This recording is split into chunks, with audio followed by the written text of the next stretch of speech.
Good afternoon. This is the Rules and Legislative Oversight Committee. I am Councilman Isaac Schleifer, chair of the committee. To my left, we have Councilman Conway and Councilwoman Ramos and Council Vice President Middleton. Online, we have Councilman Burnett and Councilman Costello. Thank you for joining us for Council Bill 22-0257. It is the Police Department, City of Baltimore Police Districts Redistricting, and it's for the purpose of establishing new boundaries for the Baltimore Police Department and for providing a special effective date. This is a monumental day for the citizens of Baltimore. First, I want to thank Mayor Scott, who at the time was Councilman Scott, who put together legislation to give the citizens of Baltimore and the City Council the opportunity to have a say in how government resources are allocated. Prior to this legislation, the redistricting has not been done in over 50 years, and a lot has changed in the city in 50 years, and what this legislation does and what the mayor's efforts as a councilman does is make sure that moving forward every 10 years along with the census, that this has to be looked at and changes need to be made. And so we're grateful for that.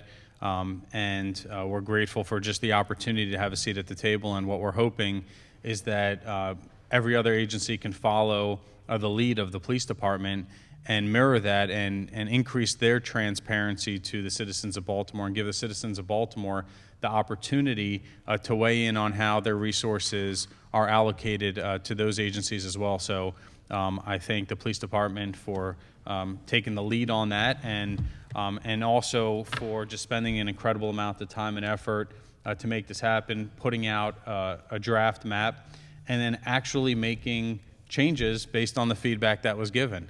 I know that doesn't seem like such a monumental task, but that is not something that we have seen before. We, as community members, have given a lot of impact over the years, and we haven't seen changes being made accordingly. And so, although not everybody is going to be happy with anything their government does, I will say I have not seen a process better than this one to date, where there was a plan, impact, people gave their perspective, but that ultimately the police department put forth a map that they can stand behind, that could deliver the resources, and they will explain that, but also took into account the importance of our communities and making sure that the communities can stick together. And so when there's issues that plague a community, they don't need to have conversations with multiple agencies. And so with that, I will first start by turning it over to the police commissioner to give a presentation, and then we'll move forward to the agency reports, and then we will hear from the public.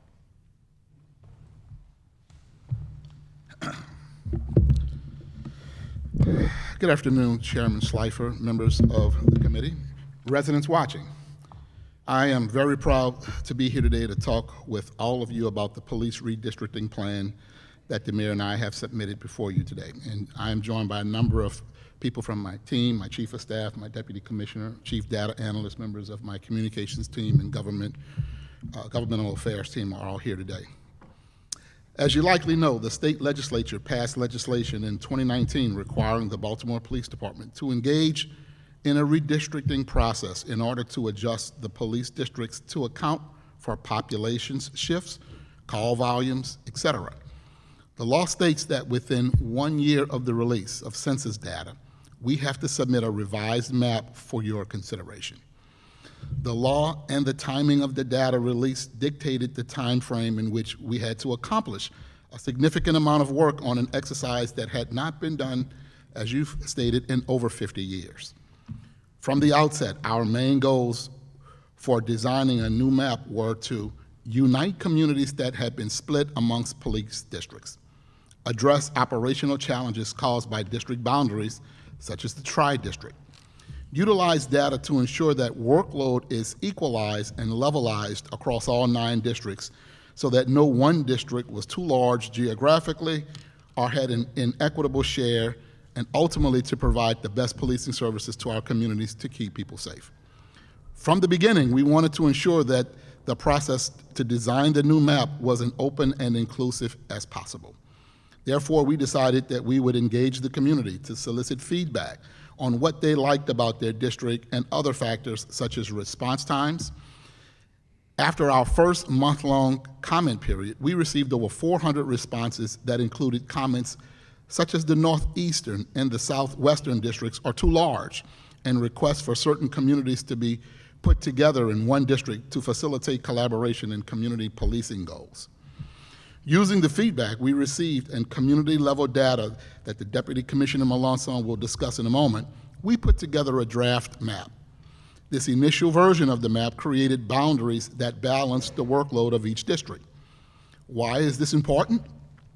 The impression that I received when I spoke to the community about balanced workload is that some people think I'm talking about easing burdens on police.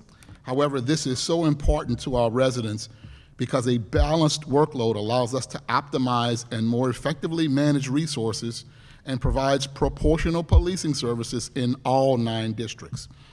The goal is to have an equalized and equitable staffing levels across the city as possible.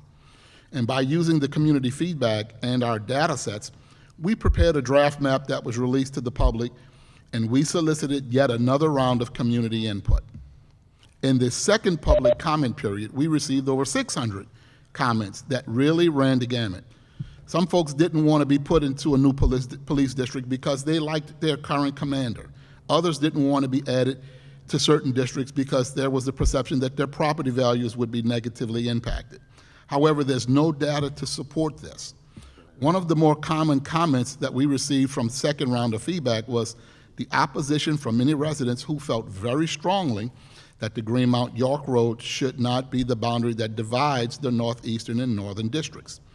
And again, we received feedback that noted that communities that were split among different districts, in fact, worked together regularly and should be combined to continue to facilitate cooperation. We evaluated every single response, complaint, and concern raised. Then we looked at the data again. We reevaluated the workload analysis and we made adjustments where the goal of addressing those concerns when possible. At the same time, ensuring we met our overarching and overreaching goals, which again were uniting communities, address operational challenges, and equalizing and levelizing workload across all 9 districts. I understand that certain communities who were unhappy with the current version that we've submitted to the council. Some felt that their feedback and even opposition went unheard. However, we took the comments submitted as well as the public feedback from the 9 district meetings that I attended personally. I can assure you, because I heard from all of them and we considered all of them. And we made certain decisions to make changes and not made changes where the data-driven that were consistent with our goals. There are several important points that I should note. Every community that we incorporated into or out of a district will affect the population and geographical balance that we've achieved and will need to be offset by reassigning other communities. Because of this dynamic, and frankly, as a general matter to begin with, we will not make every community happy. Every decision made was based solely off of the data and goals that we have previously mentioned to ensure optimal and efficient service in all 9 districts. This was purely a data-driven approach designed to keep communities together in an equitable and inclusive way. To those communities who desire to be in a particular district or opposed to another, I understand that desire. Some communities don't want to move because you have forged a relationship with your current commander. My response is that commanders change frequently. We will provide opportunities for residents to forge new relationships, build on good relationships, and repair broken relationships. Some communities don't want to move because of a negative perception of their new district. My response is that your home has not moved. The neighborhood you live in has not moved. The neighboring communities have not moved. All that has changed is that you'll be serviced by one district as opposed to another. And again, the goal is to achieve the same level of service in every district. Some have praised the map. Some have expressed criticism. We've worked very hard to put together a result that was equitable and balanced, and I understand that change can be hard. That is why this process has not taken place in over half a century. Not only are these changes mandated by state law, but they are long overdue. This redistricting process will become a regular reevaluation and assessment every 10 years in accordance with the law. This, along with our ongoing approach of data and intelligence-led policing, enhanced visibility, and community-oriented policing emphasizes our goal to more efficiently addressing crime and making our neighborhoods safer. We are on the cutting edge of this type of redistricting process and the leader in this country in developing this kind of framework. I would like to thank the entire team that worked on this map and the process rollout. And I would like to thank the mayor for all of his work on this map. My team and I now stand ready to answer any questions, but I'll now turn it over to my Deputy Commissioner, Eric Malosson.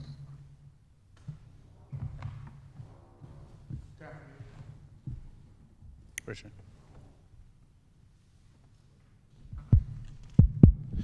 Good afternoon. Eric Malosson, Deputy Commissioner of Compliance. My previous role, I was the Chief of Staff and helped lead some of these efforts, so I'm still here. I can't get out of those responsibilities, obviously.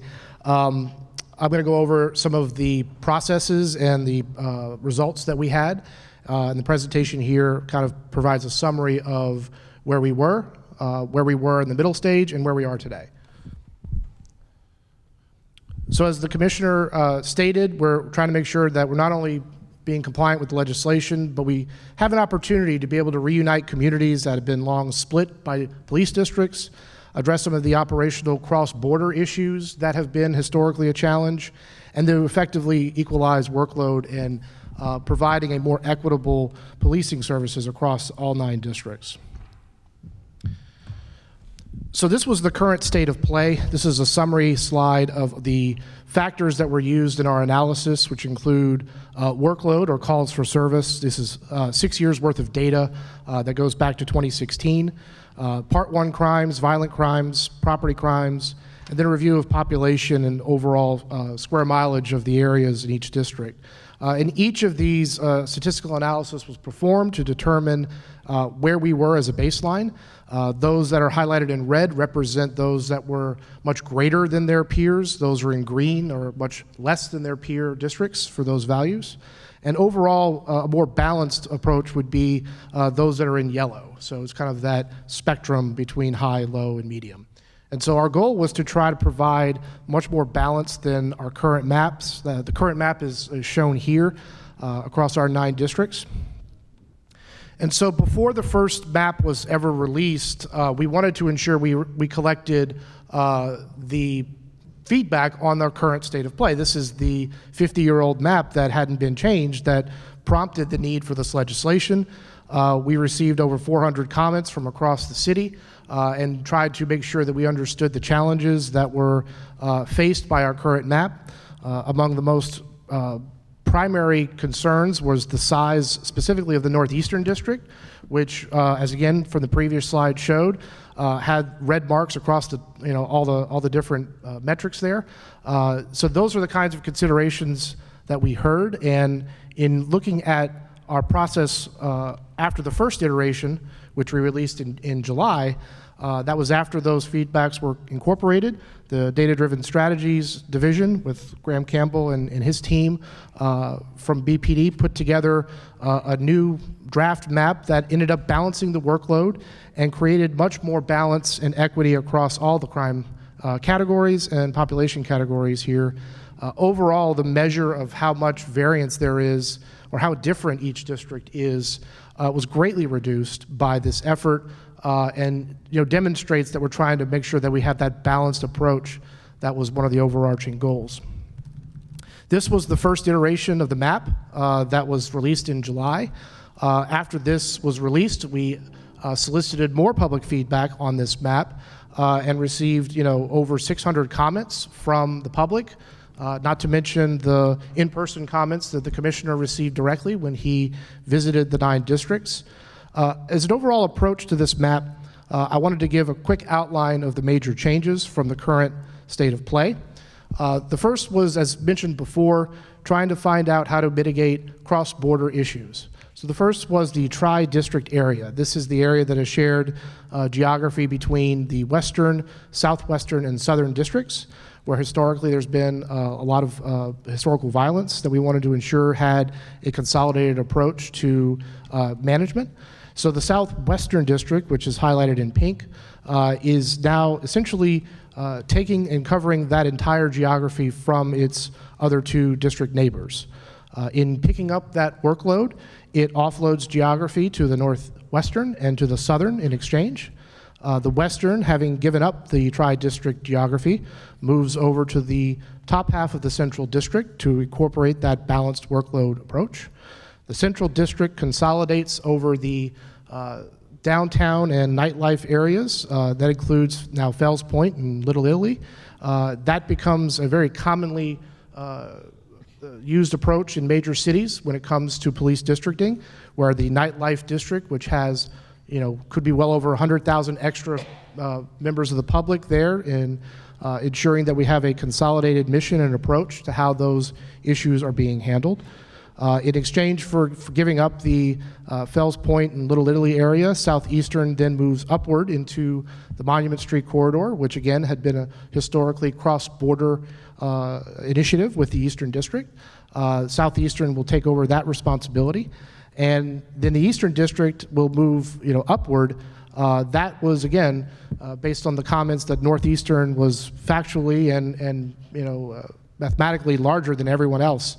And so Eastern District always had to move northern. And so in doing so, again, as part of our initial analysis, we had used York Road and Greenmont as a natural dividing line between northern and northeastern. And then in exchange, it moves into the northwestern territory to kind of counterbalance giving up that geography to the northeastern. And so, again, all of these moves are, one after the other in exchange from each other to ensure there's a balanced approach. Now, when we received the feedback regarding this map, we had a lot of concerns that were addressed and raised, rather, along the York Road and Greenmont corridor. And from some of the colleagues here from the council as well, we heard some of those issues. And so in order to address that, we didn't want to inadvertently, through this process, separate communities that has historically worked together. And in so doing, we incorporated that into our feedback. We received over 600 public comments during the second phase of public input. And so in incorporating that analysis, the data-driven team went back to it and to determine if there could be a second iteration that could still balance the workload. In so doing, the territory kind of moved around and to what you see as the final iteration of this map that is being displayed now.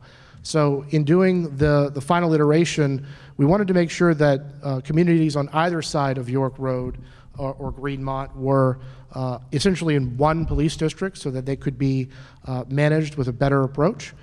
In doing so, there had to be a reallocation of the geography to the northeastern and eastern districts, and that results in what you see before you.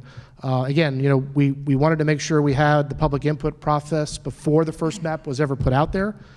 We put the second map out, we received the public input, we looked at the data to make sure we still had a balanced approach, and we were able to make changes.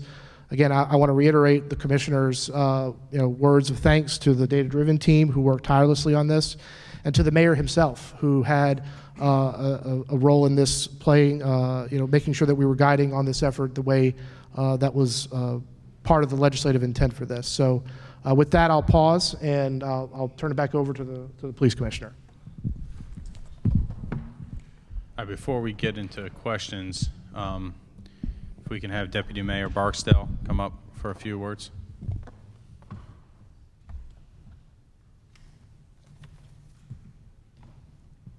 Thank you, sir.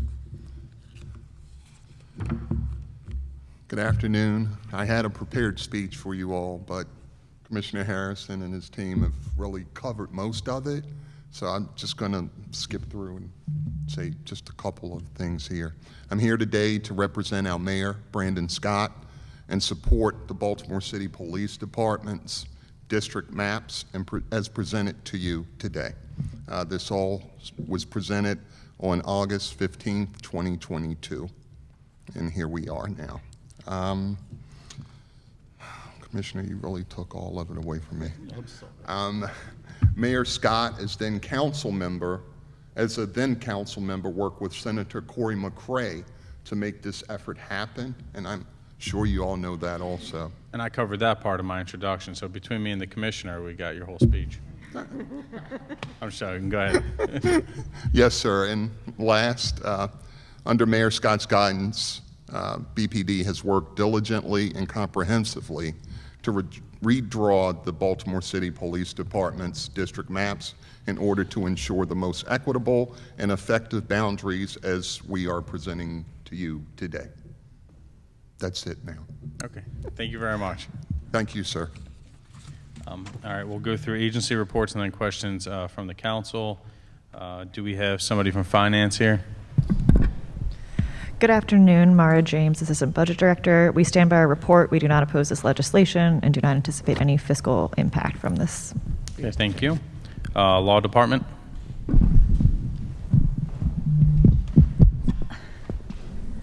Good afternoon. I'm Michelle Toth from Baltimore City Law Department. The Law Department approves the bill for form and legal sufficiency. Thank you. All right, so we will now get started with questions from the committee.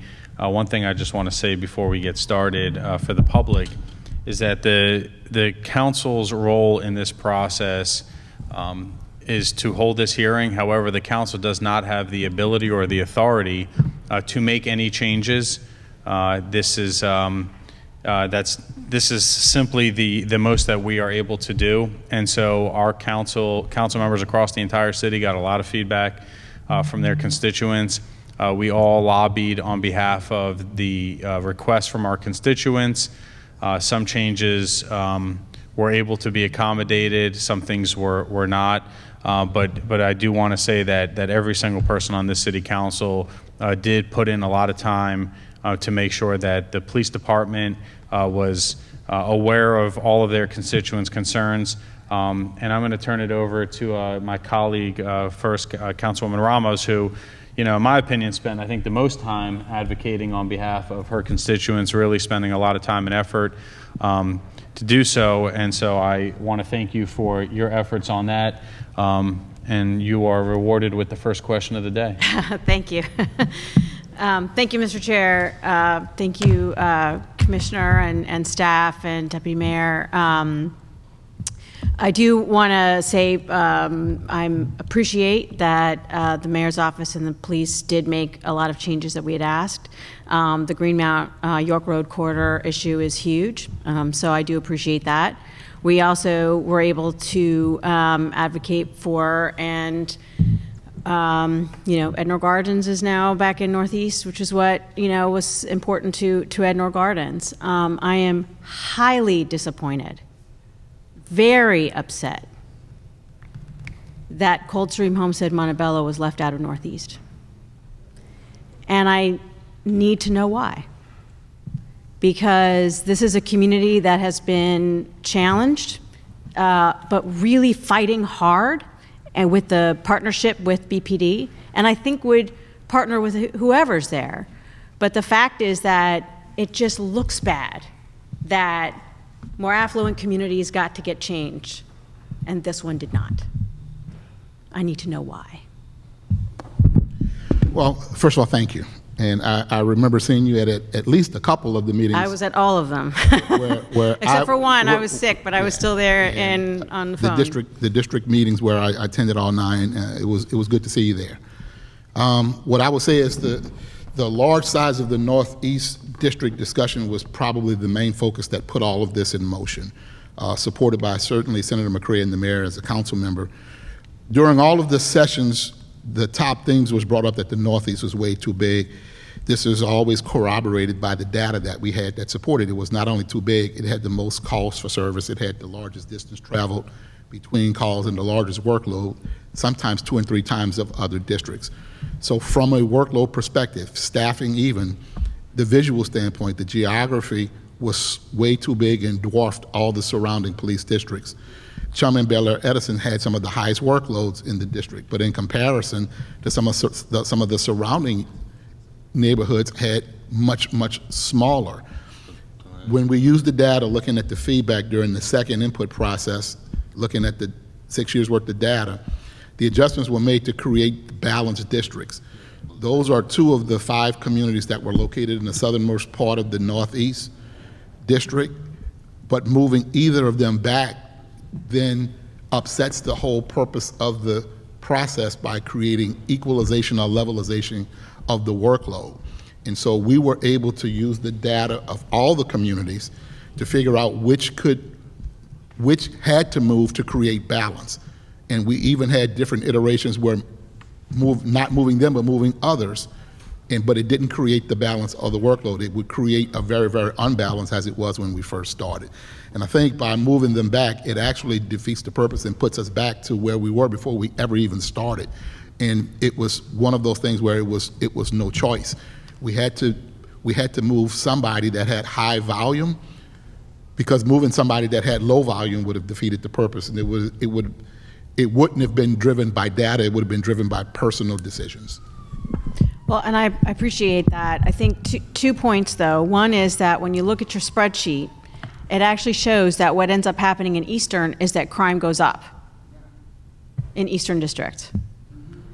So it seems to me that in balancing the workload for one district, you're actually making it harder for the communities that have actually been very proactive. What's happened in Chum is there's lots of resources there to be proactive, which is not in your data. It's not. And so I think that has not been considered in all of this, because we have extra patrol, we have all kinds of different resources that are there. We have tons of resources in indoor gardens as well, but that's to be proactive. The stats that you have for your data is based on reactionary. And so I don't know that balanced workload was actually done properly, frankly. And you can answer that, and then I'll go to my next point. Well, thank you. I think what's important to note with this is that when we are developing staffing models for our districts, they are tied to not just workload, but proactivity goals. We absolutely look for both. As a proxy for data, we want to ensure that we're measuring against the expectation of our officers, and at the same time that we're focused in on the communities where we need to make sure we have the greatest focus. Moving them from one to another, like to the Eastern District, doesn't necessarily mean they're not going to get as much attention. Quite the opposite. The Eastern District is likely to see an increase in staffing as a result of this reallocation.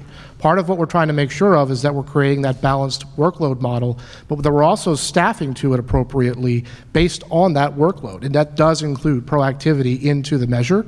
But as we were looking at the historical data for the last 6 years, we wanted to ensure that our proactivity pieces were based on our expectations of our officers, not necessarily about the pieces that have been going on, because we've only been able to be part of this administration for the last 3.5 years. And some of our proactivity goals in the years prior to that, where the data was used for calls for service, predate some of our reform efforts of making sure we were focusing on proactivity, which is a key component of our consent decree goals, part of our community policing goals, part of our problem-oriented policing goals. And by better managing the distribution of communities among a district, we can ensure that our focus is provided in a more equitable fashion across the city. And again, having the Chum as one neighborhood is a large mover regardless of what district it would be allocated to. And reallocating it to the Northeastern as it currently stands in this new proposed map would create a significant imbalance and essentially put us back where we started when the Northeastern was too large from the original, for the current 50-year-old map. But, and I guess Bella or Edison, I would imagine, has the same questions, in that it's almost as if we were prioritizing more affluent neighborhoods. Right. And also that some of the concerns that I've heard also, which you'll hear from my residents too, because I have several residents here, is that, the perception that Eastern, you brought it up, that Eastern is, has more crime. Yes. And we have communities that are working hard to get more people to live in their communities. We have a major development that's about to come up in Tivoli Triangle. And so what are we going to say to that? Are we going to say, well, we're going to put all these resources, we're going to bring in GVRS, we're going to bring in everything we can to change that perception of Eastern? Is that what we're saying? Because GVRS, we know, has been pretty effective, but they're not in East Baltimore. They're in West Baltimore. Well, you're right. They're not there yet, but there's an analysis happening to inform us of how to scale and where to scale and how fast we should be able to do that. That's a goal of the city, to scale GVRS so that we can have that in other areas where we're impacted by violent crime. When it comes to, and I didn't say the Eastern had more crime, I said the Northeast had more calls and more workload, not necessarily, I didn't use the word crime. What we want to do is make sure that we can balance that workload, but in balancing that workload, you heard from the Deputy Commissioner, it will require a shifting of manpower. And so areas that got smaller will have to give up a few people to give to areas that got larger. And we will be shifting resources as we get to the end of the year, and especially going into the new year, to account for that. The house doesn't move, it's still the same. The neighborhood doesn't move, it's still the same. And while, as I have learned, many developers are looking at neighborhoods, not necessarily police districts, when making decisions to invest. It's about neighborhoods, and the neighborhood doesn't change. However, our staffing models will have to change to accommodate any moves, whether a district got larger or a district got smaller. So are you promising the neighborhoods in Eastern that have been moved from Northeastern that there will be more resources, and that you're going to really bring every single resource to bear to help reduce that perception? Well, I promise to make sure that the data, we will act on the data. Neighborhoods that got larger, that require more resources, i.e. staffing, will get that. And we will always use the data-driven approach and the police science deployment strategy to make sure we're deploying properly and appropriately, and not by how we think it should be, but rather how the data tells us it should be. Right, but the data is showing right now that if the map is, approved today, and you all, go into where the districts are, that there will be more calls for service and more crime in Eastern, period. That's what it says. That's what it says on your spreadsheet. Well, we don't want to have happen is that stays the same. Well, right? Nobody wants that. What we want to make sure is that as districts change, they either get larger because they inherit now a community, or maybe more than one community, that the staffing model is adjusted because we are now creating a balanced workload.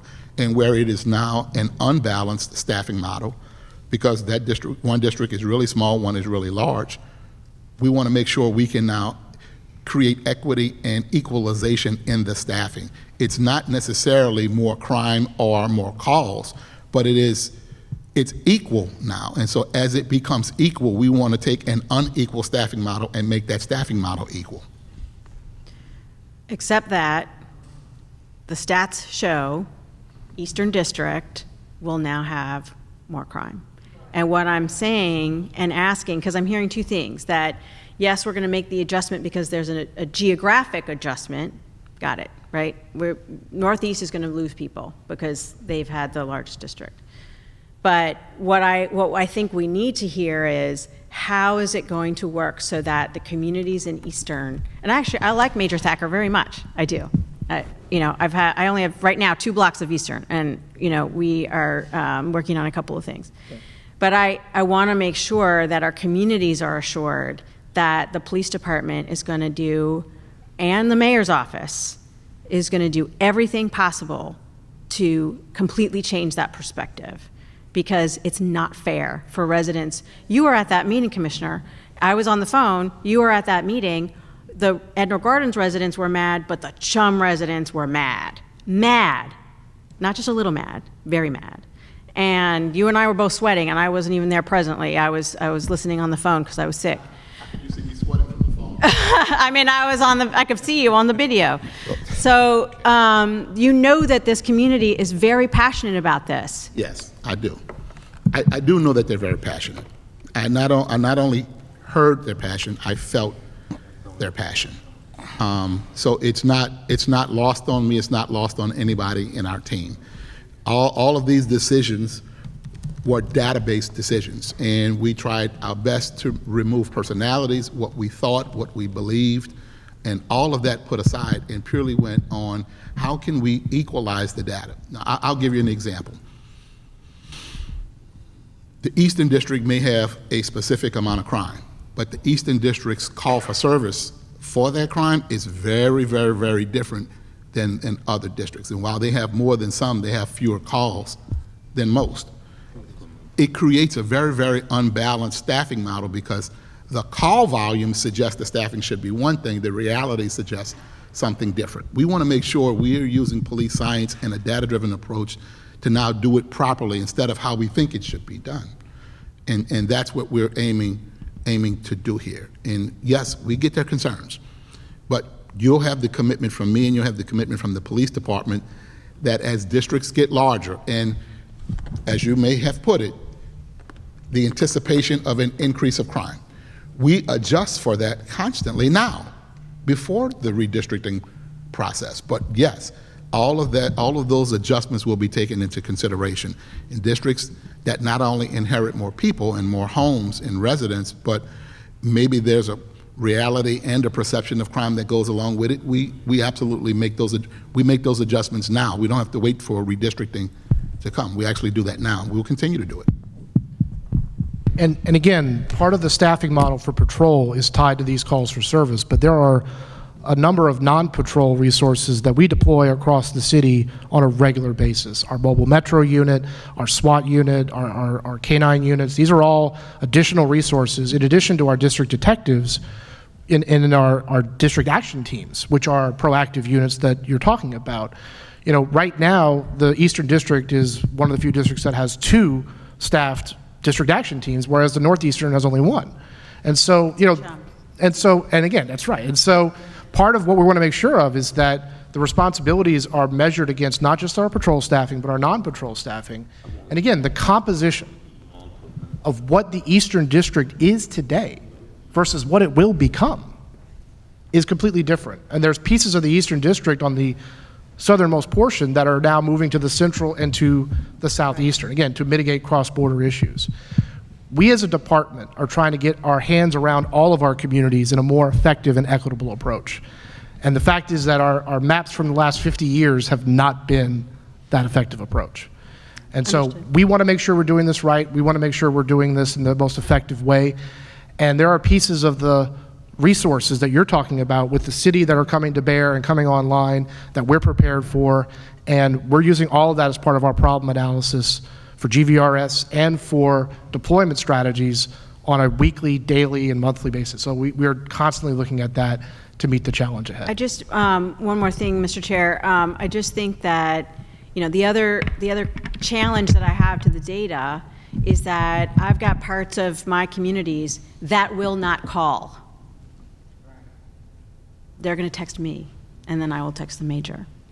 Because we have a real reality still, we're working through it, of a fear of retaliation, and that is real. So basing our data on calls for service, you have to have more than that. You know, again, it's the proactivity. We agree, and we want to adjust for that because that really skews our numbers and really gives us a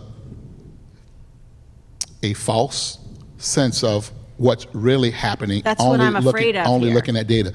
But that's what I'm afraid of here, because you've put a lot of time and energy and but we have to fix it and not go around it. We have to go through it and fix it and change that. And we need your help and everybody's help changing that as we work to build relationships.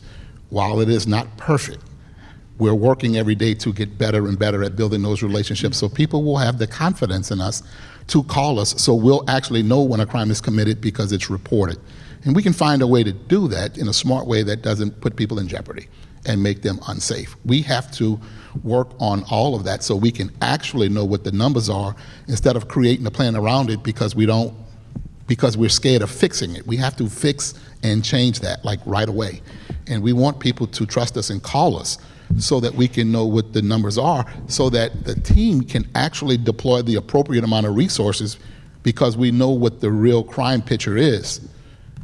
And we are the entity that should get the call about crime. It shouldn't be past third party. Now, people feel unsafe, and we get that because of what has happened over time.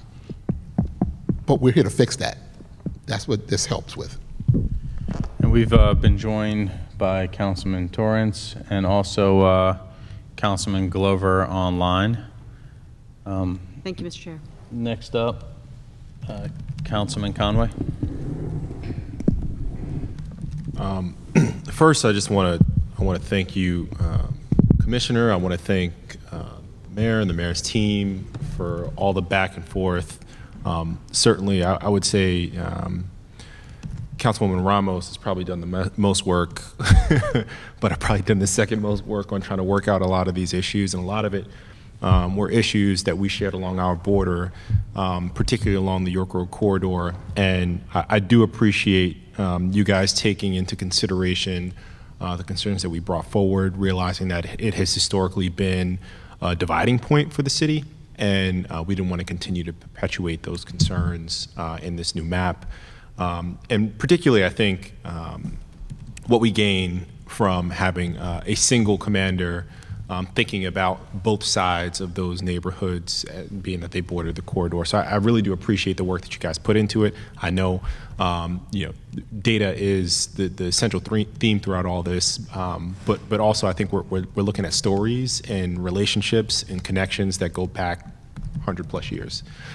I do also want to commend you guys for addressing some of the longstanding issues. I remember back from my time in city stat, one of the major issues we had was the tri-district area, and a lot of the concerns that came up as a result of the southwestern, western, and southern districts kind of converging on a point where we had a number of issues. And I'm really happy to see that being fixed in this map and continued through the revisions of the map.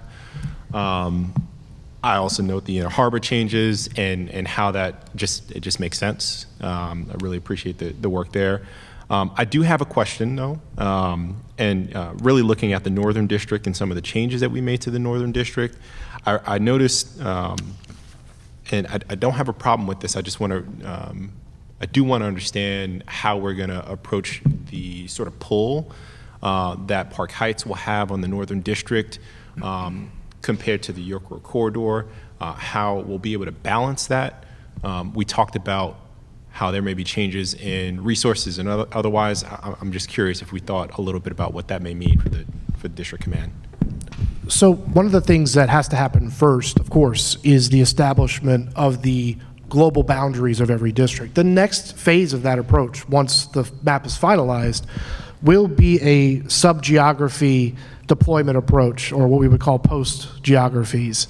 That has to now then be created once we have a sense of where our perimeters are for each boundary. And so when you develop post-geography, you're talking about prepositioning our patrol officers to be ready for calls for service.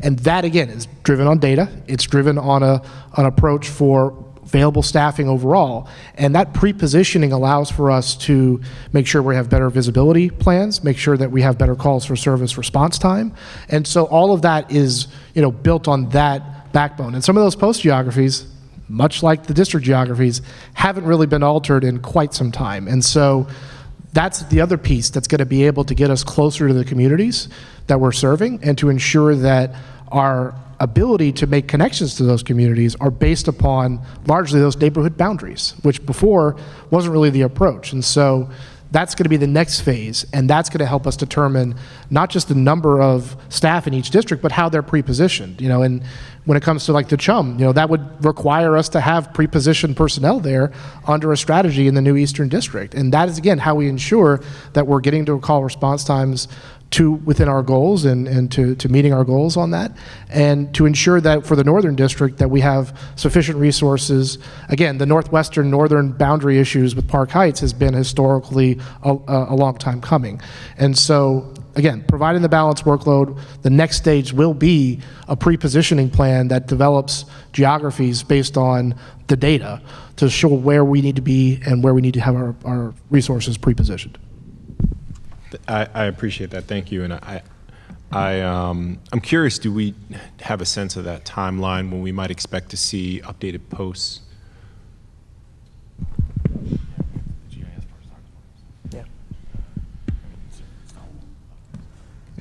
Yeah. So, I mean, it's an involved process. I can't get you an estimate today, but we do know that for us to be able to deploy and reallocate our staff resources, we need to make sure we have all those plans in place. So it really is dependent on how quickly the council can approve the map. And for us, you know, there's a lead time of several months that would need to take place in developing our geography and the CAD system especially, because we're also talking about making sure that when a call comes in, it's properly recoded to the right district response, so that we're doing that right too. So it's several months, but we have to get back to you on what the actual timeline would look like.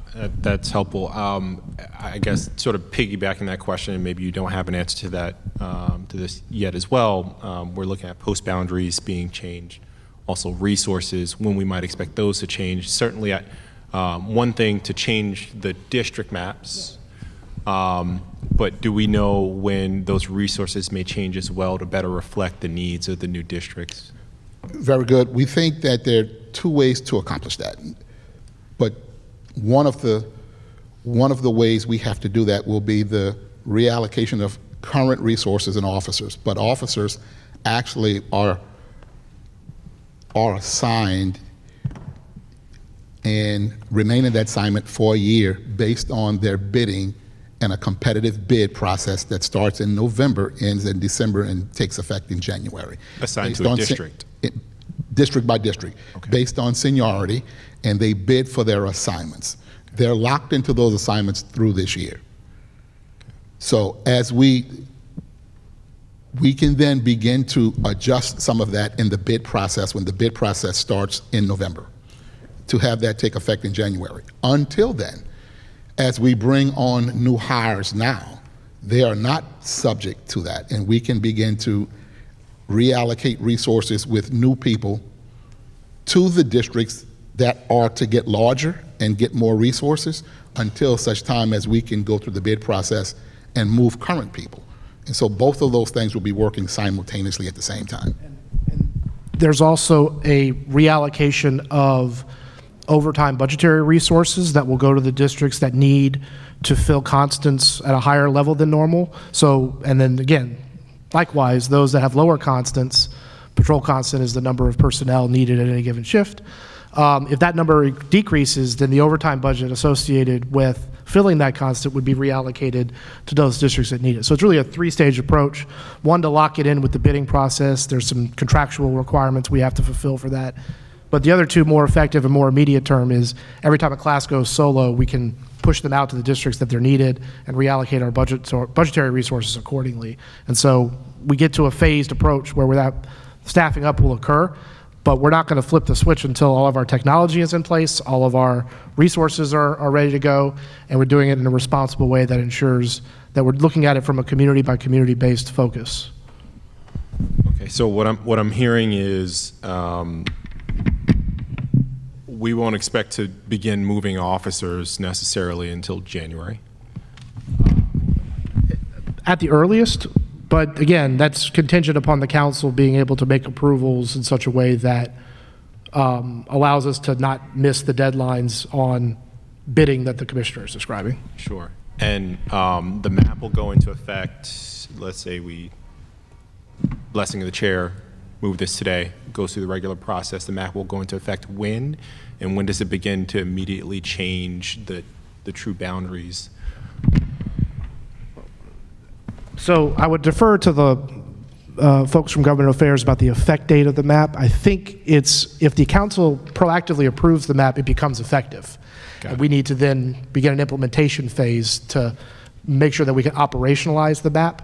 Again, we're going to make sure that the public knows when we're actually switching over, but that communication strategy is key because we don't want to lose the connectivity with our districts. We know if communities are moving from under the care of one district commander to another, we're going to facilitate those conversations with the community leaders with both commands. You know, we're already thinking about the planning phases of that now.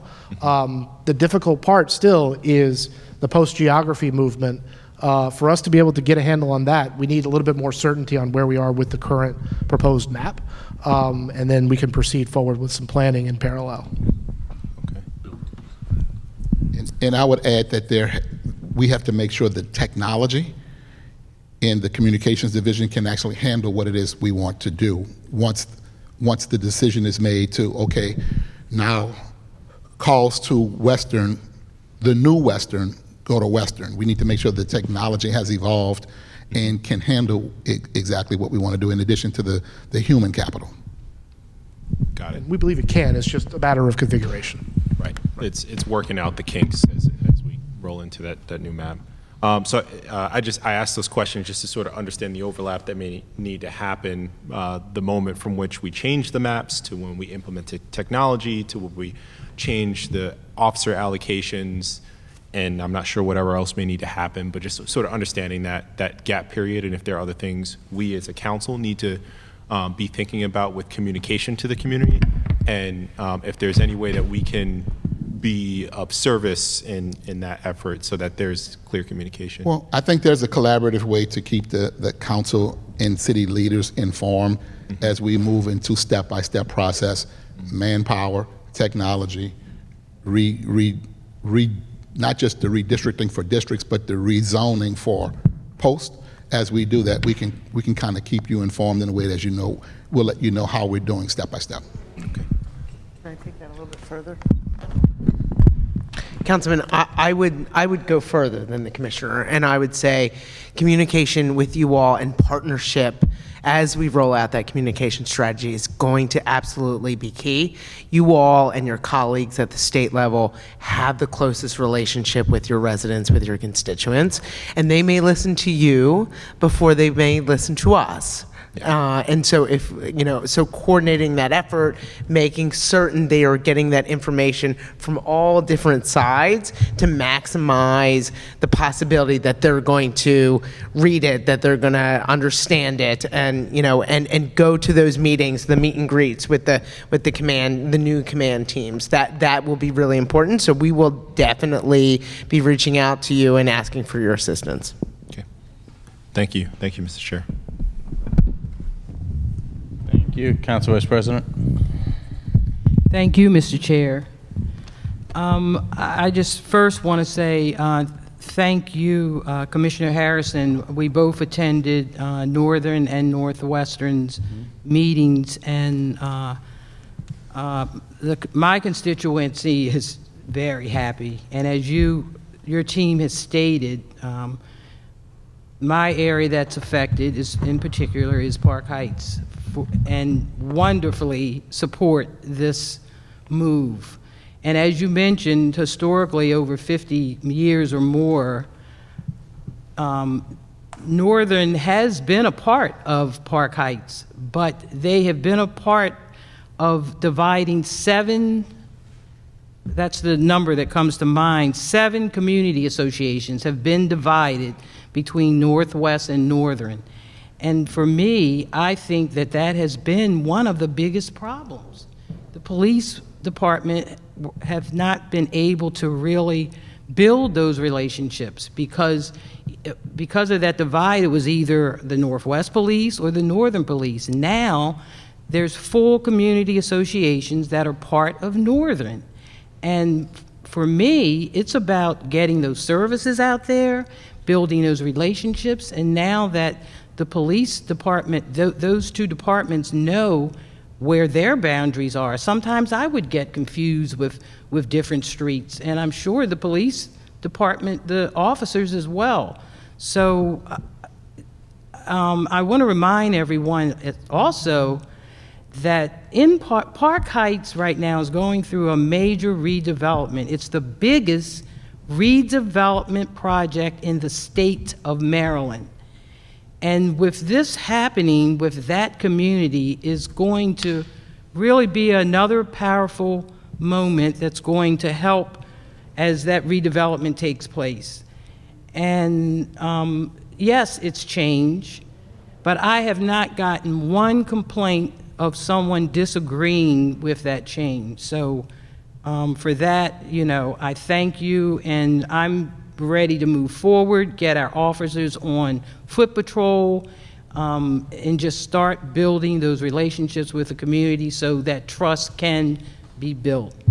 Thank you. Thank you, man. Councilman Torrance.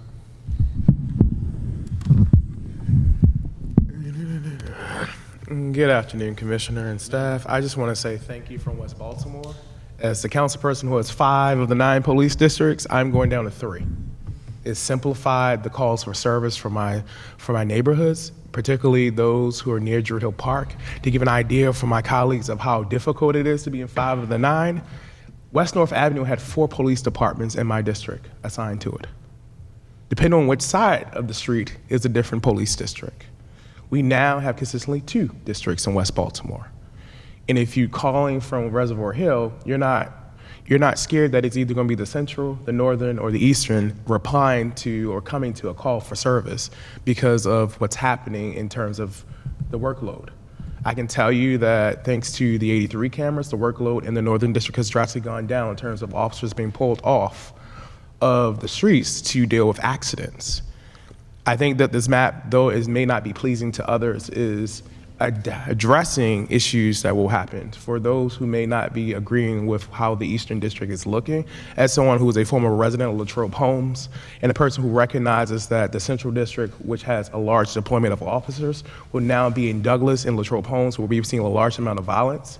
That is equal workload for people who are in neighborhoods who desperately need the presence of the police department. This map is not perfect, but is addressing issues that we know have been longstanding. As someone who represents a portion of the Tri-District and responding to 3 different majors to understand what the strategies are for simply just crossing the street, this simplifies the conversations that I have. This is not 5 meetings a month for different majors. It's 3 majors now.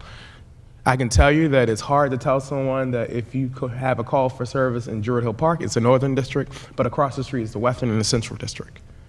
So this is a balance in terms of neighborhoods that have been marginalized in terms of what the current situations are from past populations. I'm happy that the map is there, but for me, Mr. Commissioner, the work begins with actual posts. My issue has always been posts and the length of the posts and the service that our officers have to drive, especially given looking at the workload from the Northeast District in terms of the mileage on the vehicles and the replacement of the vehicles. When you do your comprehensive CompStat, I see that those are things that we have to worry about in that district alone. So we need to really sit down and think about what these posts look like so that we aren't destroying our vehicles or putting them out for service faster than we need to, but also recognizing that we need to be able to, when we do have new posts, when we switch over, that we are responding directly right away and that we're monitoring the calls for service in a better way and then also building that trust. I do know that the GVRS strategy in the Western District is working. I look forward to seeing what the numbers look like when it moves over to the Eastern District, which has now been balanced in terms of the violence over there and addressing that. So I look forward to seeing what the department will do. Thank you. Thank you so much. Councilman Glover.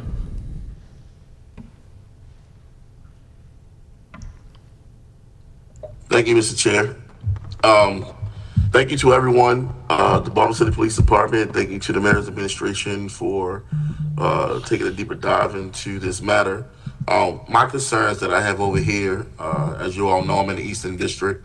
I have concerns from the Eastern, the Southeastern, and also from the Northeastern side of the district where constituents are reaching out via emails and also at community association meetings enraged about the collaboration amongst certain police districts in the Bella Edison community, being as though that they have built a strong rapport over the years with their like NCO officers and things of that nature.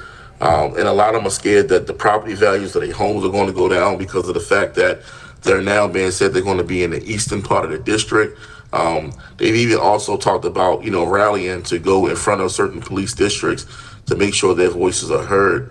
But I'm trying to bring it to you before any of that even happened to state that it is very important that if we can to keep the Bella Edison community, remain them in the northeastern police district. I do see that maybe the 4x4, which is also a part of the Bella Edison community, I can see them coming into the eastern only because of the fact that they're literally probably 3 blocks away from the eastern police department.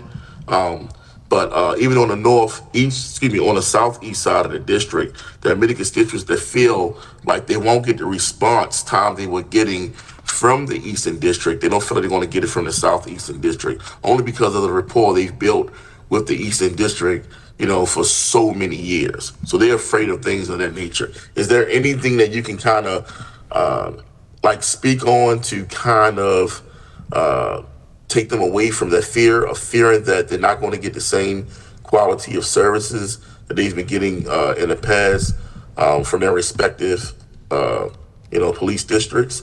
Also, another thing, Commissioner, from my understanding, that many of our NCO officers are going to start going to patrol. Some of them are going to be going to for warrants, to take care of warrants and things of that nature. I'm hearing from some of the officers themselves that they're displeased with it. And it seems to me that we're going to lose a level of trust from the community and the officers, seeing that the NCO officer are there to help those kids.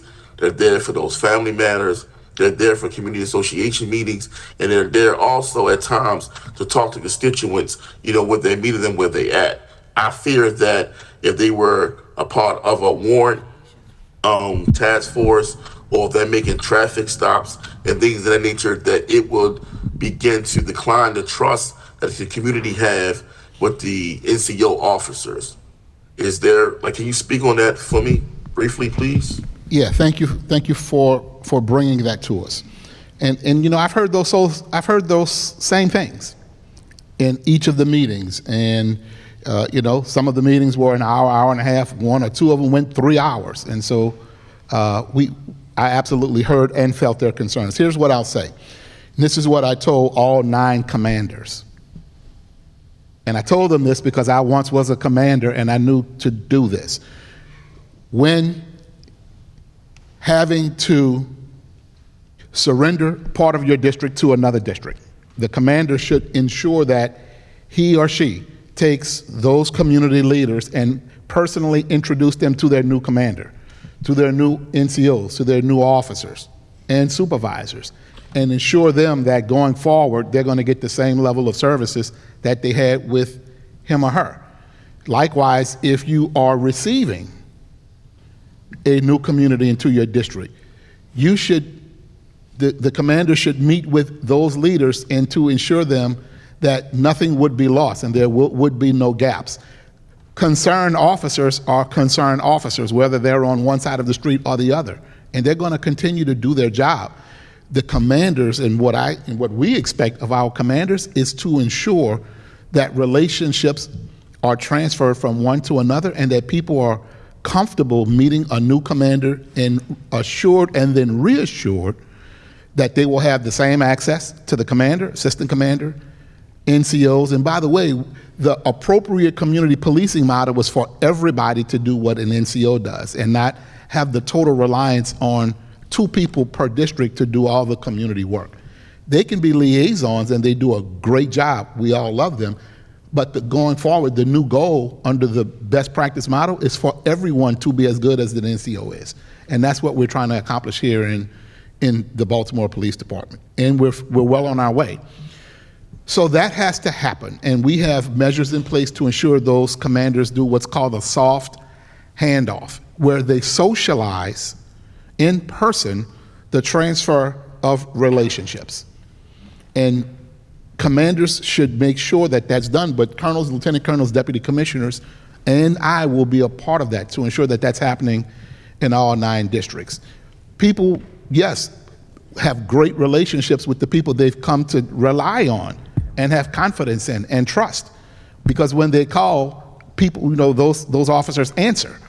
and comes to see and solve problems. Well, that happens on both sides of the border. We just want to make sure people can become comfortable with a new command and that they can be assured that what they received in one district, they'll receive in another district. When it comes to calls for service, response times are never measured from the point of a district station to the point of a call. They're measured from call to call, not the station to a call. So where the station is never really factored, not here, nowhere in America, is it calculated from the station to a call. So the response times, we believe, will get better because we're equalizing the workload and then adjusting staffing to make sure we can do that. And adjusting staffing means adjusting resources like vehicles. And so if we have to increase staffing in a district, we have to increase vehicles in that district so that people can actually have a vehicle to drive. And we think by levelizing and equalizing the workload, it will positively impact response times. People can get there quicker, but it's not just redistricting that we're working on, and we've talked about this many times. It's also the smart policing initiatives where we're working to reduce the workload. Yeah, redistricting levelizes it, but smart policing initiatives reduce the workload so we have fewer calls. And with fewer calls, we can get the calls faster, we can stay on them longer, and we can have more people out than we actually have now. Both of those things are working in concert at the same time.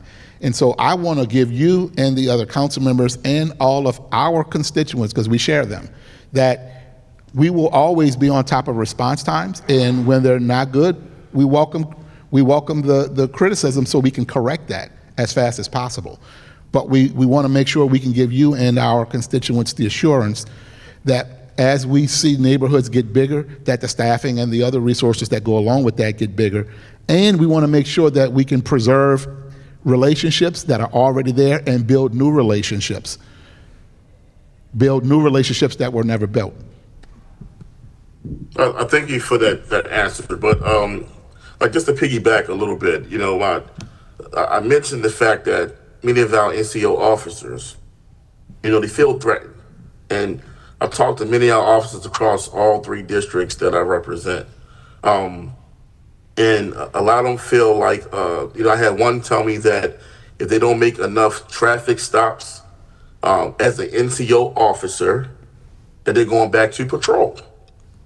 And they're at a point where they're getting frustrated till they want to go back to doing patrol and not do the NCO part of the job. Again, we've built a lot of trust. They've built a lot of relationships in that role as an NCO officer. But again, we're slowly starting to hear these conversations. Well, I don't, they may feel threatened, but let me guarantee you that, first of all, we don't work on a quota system.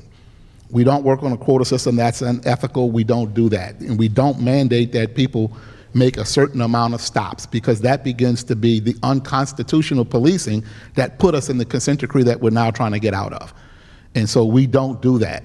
Now, they may be saying that sometimes because you have their ear at the moment, and cops are great at complaining. We're the best in the world at it. I've been one for 32 years. Take it from me, I know. Don't always believe that. Yes, they feel threatened because what we want is for everybody to be as good as they are. And they may be thinking, now I'm not saying this because I know this, I'm only thinking they may be thinking that because we want everybody to perform as well as our NCOs perform. And the real community policing is when everybody is doing that. It does not mean they will lose their positions. So if any of them tell you that, tell them I said they will not lose their positions as long as they're doing a good job. I hear you clearly. I hear you clearly. But again, you know, as I mentioned before, you know, the conversations that I have, and it could be, like you just said, it could be, it may not be the truth. But what I'm saying is that when they feel like they don't have the, you know, the ear of their superiors and no one who they can probably talk to, they go to what they feel comfortable with. And a lot of times it's us that are council person. And, you know, they feel like we can get it, you know, to you guys as opposed to they're part of the command staff getting it to you. Well, I'll say that anytime somebody comes to you to ask you to tell me to do something, they're trying to get you to make me give them what they want. That's always the case. I will say anybody doing a good job never has anything to worry about. All right. All righty. Thank you very much. Next up, Councilman Burnett.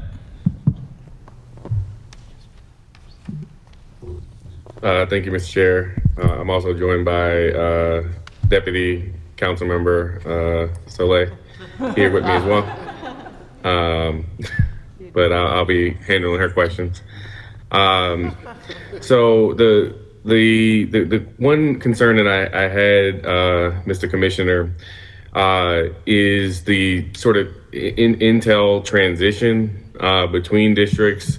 I do know and have confirmed that conversations are happening between commanders, and that was encouraging to hear. But I guess the question I had was, I guess, what formal guidance has been provided between district commanders to, be able to better understand the turf that they're going to be inheriting, historical issues, et cetera. I have a new commander in the Northwest, and I spent about an hour just talking through some of the things that I was aware of, but obviously I don't have the same access to information that the district commander for the Southwest is going to have. And she did say they were going to sit down, but I guess what guidance has been provided so that there is a smooth transition on that end as far as the crime fight is concerned? Well, first of all, great observation and great point. Two things are happening, one of which we discussed today about making sure the Chief of Patrol's office, Chief of Investigations, that we're working to develop an intelligence sharing and an evaluation criteria so that every commander socializes what he or she is giving up to another commander, so that commander can have a full understanding. And that's not just so we can meet with neighborhood leaders, but so we can understand the dynamics of that neighborhood. For example, if one district is giving up 2 neighborhoods to another district, they should be having a meeting to talk about the dynamics of that neighborhood. And at some point, it can't just be the 2 of them, it has to include neighborhood leaders, people who live and work in the neighborhood. So that is underway right now in the beginning stages because we haven't finalized what the maps will look like.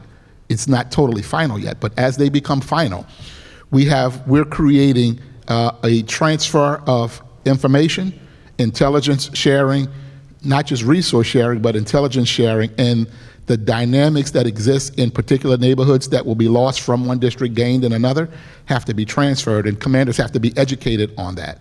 And it will take community members to help educate us on that. That's what we're working on now as we work to finalize what the maps and the posts will inevitably look like. Got it. Okay. That was my only question for this round, Mr. Chair. Thank you.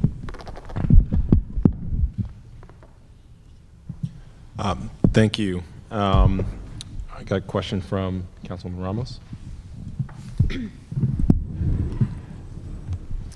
Thank you, Mr. Chair.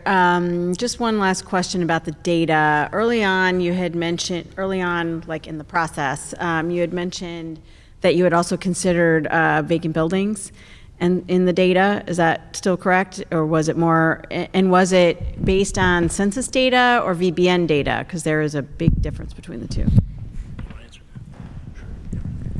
So Graham Campbell from our Data-Driven Strategies Division can answer that. I think part of it is tied to the workload because we know that we get a lot of calls for service tied to vacant buildings, but Yes. he can answer more specifically about. Yeah, we know, and I ask these questions because I do know the correlation between the two. Yeah. Right, yeah, so I think, thank you for your question, it's a great question.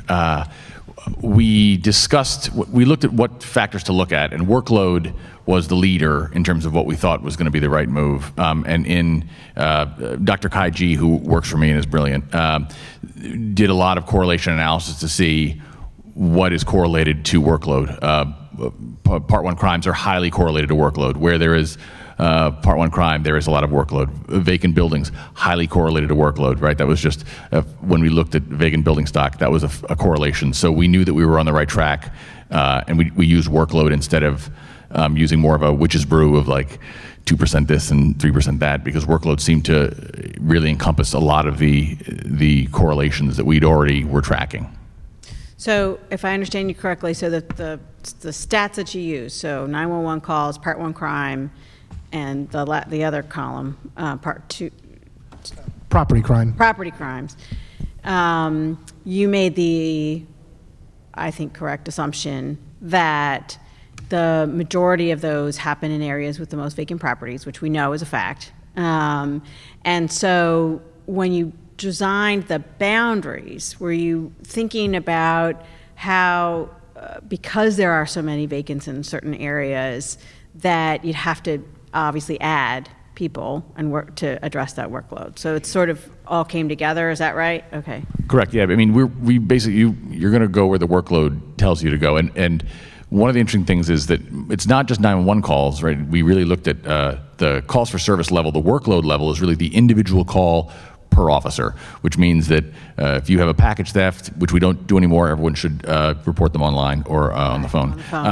But if you have, before, you would have a single officer in a post car arrive and take the report and do what they had to do. If you have a man with a gun call, you're going to have maybe 5 or 6 post officers respond, and those are individual calls for that officer. That takes those 4, 5, 6, 7 officers out for that. Even if it's a much shorter amount of time, it's still taking them out of the time. So really, that was the factor that we looked at, because that's what, when it comes down to it, all of this comes down to workload. The ability for, as I was saying to my colleague, I was saying, like, the ability for us to stay in our post, right? The ability for an officer who's in a post officer to stay in their post is dependent upon there not being calls pulling him or her to the other side of the district, right? And that lets people feel safer knowing that they know their post officer, they have a relationship, and that's much easier to do once you bounce that workload.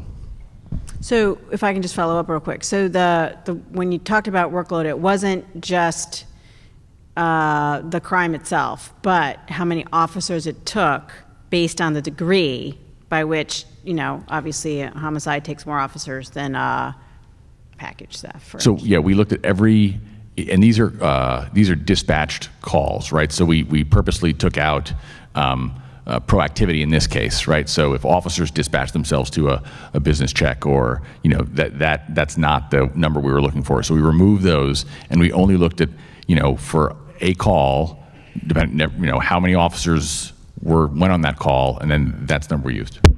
It was more than just crime. It was even the calls that people called for that weren't crimes. Right. Well, yeah, because somebody had to come out. Yes. Right. Yes. Mm-hmm. Right. Yeah, thanks. I just wanted, because I knew we had talked about where the vacancy factor was. And just to be clear, like when we did that analysis of correlating factors, if for some reason they weren't highly correlated, then it would have been added to the analysis as part of the mix. But because we knew the workload was essentially having the same explanatory power that these vacant buildings were, we were able to rely on it as a measure of appropriate consideration. Well, and that is also for the mayor's office, because this is the case we continue to make, is that addressing crime is not just a police issue. We have to actually have all of the agencies' hands on deck to be able to make this work. And of course, I'm going to be emphasizing, the housing and the vacant property part. But that is a factor, that if we're serious about addressing crime and violent crime, we absolutely have to eliminate vacant and abandoned properties, period. And when you look at Western and Eastern District and the challenges that we're having there, I mean, you can see it, right? So I think, again, this is sort of a message for all of the agencies, that we're going to have to continue to work through the SEPTED process and through other ways to make sure that we're addressing vacant properties as well. It's not just a police issue. Thanks. Thank you. Thank you. We will now move on to public testimony. I will call you in the order that I have you here. We have, and I'm just going to call up the people who checked off that they wanted to testify. First up, Rita Cruz. Yeah.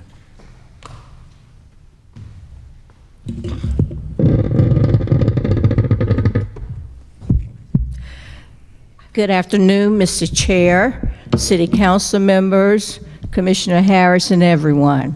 My name is Rita Cruz. I'm president of Bella Edison Community Association, and we oppose the redistricting map of the Northeast Police Department, which has Bella Edison in the Eastern District. We don't have anything against the Eastern District. We love the Northeast District. My involvement with the Northeast Police Department started when former Major Dare D'Souza was in charge of the Northeast Police Department. He invited me to a cookout, and from there, our relationship and partnership started. We invited them to our activities, and they invited us to their activities, such as breakfast with Santa, baseball games, and helped us to distribute food to our seniors, just to name a few. We sponsored Coffee with the Cops, and we enjoy our fellowship with them.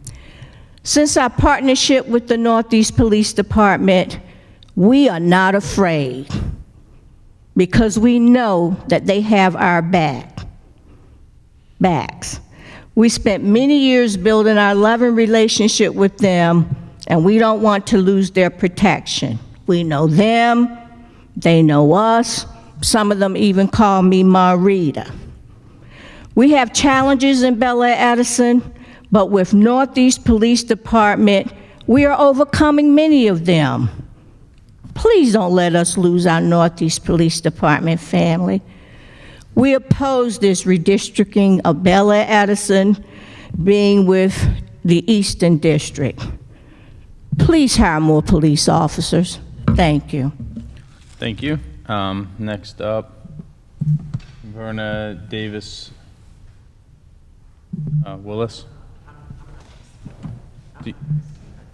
I can't hear you. Oh, you don't want, okay. I'm glad we can change your mind. Thank you. Next up, Deborah Downing.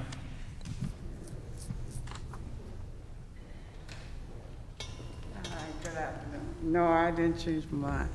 How are y'all today? How you doing? Commissioners? Yes. She's always telling me what to do, and I do follow. Me too. I do follow. You know, I try to. But good afternoon, everybody. I am happy to be here. My name is Deborah Downing, and I am part of Bel Air Edison. I am the treasurer for Bel Air Edison. And I would like to say I've been in Bel Air Edison since '92, and it's always been home for me. And so my part of Bel Air Edison is that even though she talked about the relationship, I want to talk about the stability. The stability of Bel Air Edison for me, for Northeast, is that it's just like me moving out of my house and uprooting. And you know how hard it is to uproot and move somewhere else. It's very hard to do, and especially when you've been there for so long. And they're talking about property value don't go down. Yes, it does. It do when you start being part of another community. It does go down. And when it starts to change. And see, and I'm so afraid of that, and I don't want to lose that ever. Just like you don't want to lose your home, he don't want to lose his home. He don't want to lose the relationship that he has a part of there. And I was looking at the map as he was showing it. And it's like putting us all in one little box, moving this little section and putting it over here, taking that little section and putting us all in the box, Eastern, and that little section of Northern, and taking this part of Baltimore City, you know, like Little Italy and all of that downtown section, and putting it all over there. How do you come about doing that? Why come you couldn't have moved somebody else? Why we had to move? Why come we just couldn't stay where we were? We was doing fine. The police department, we love the police department.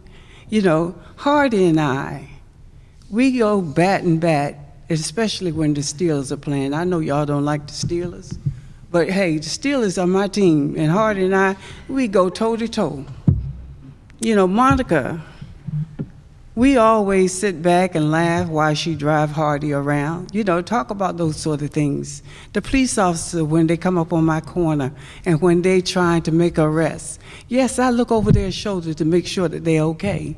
The stability, looking out for one another. When I call upon them, they come, you know. I have that kind of relationship with them. You know, sitting on my corner watching them go by to make sure that they are okay, just as much as I make sure my citizens and my neighbors Okay, y'all, look, let's get it together because we got to make sure that things are okay. You know, and losing that, it is hard to lose the relationship and the stability that we have with those members of the police department. We talked about that. We talked about hiring more police officers. He said he couldn't do it because he couldn't find enough. So how can he find enough to make us safe when we move to the Eastern District? We cannot do that. He can't do it because he told me so. He told me he cannot find enough police officers to hire to make us safe if he moved us to the Eastern District. And it's just like the commissioner over here said. We don't have all the numbers who don't want to talk. I'm one of those people who, if you're doing drugs, I tell on my children if you're doing drugs. But those other people, they won't because they fear. And I understand that. We all should understand that. So we don't have the true numbers. We don't have those true numbers that we need to have to accommodate. And yes, I understand how they like that community and that move. I understand that. I get it. And truly, I get it because Park Heights has been a long time coming. They've been a long time coming. And I can understand their move. I can understand and appreciate that. But why move us when we are fine? Find another way to do this. Find another way to do this. So I'm pleading on you guys. I'm pleading that you make a better decision than what you did because you could have chopped up somewhere else or you could have moved somebody else rather than putting us all in that one little box and say, okay, we're going to take this part of the Northeastern and then take this part of the Eastern and just put us all in that little location and just throw us all together. Leave us alone. Let us do what we do, and we are fine. We're safe. We are safe. And if he said that he could do the things that he could do, hire more police officers. Hire the more police officers that we need to have to do what we need to do to keep us safe. I understand we might be large, but break us up somewhere else. You understand? I'm pleading on you guys to help us out here. That's all I could do is plead on you guys. Because see, like I said, I've been there since 92. I've been there since 92. And I've seen a lot of changes. I've seen a lot of changes. But this change, please help me out with this one. I'd appreciate it. Thank you all so much for listening to me. Thank you for your testimony. The next up is Kathy Yates.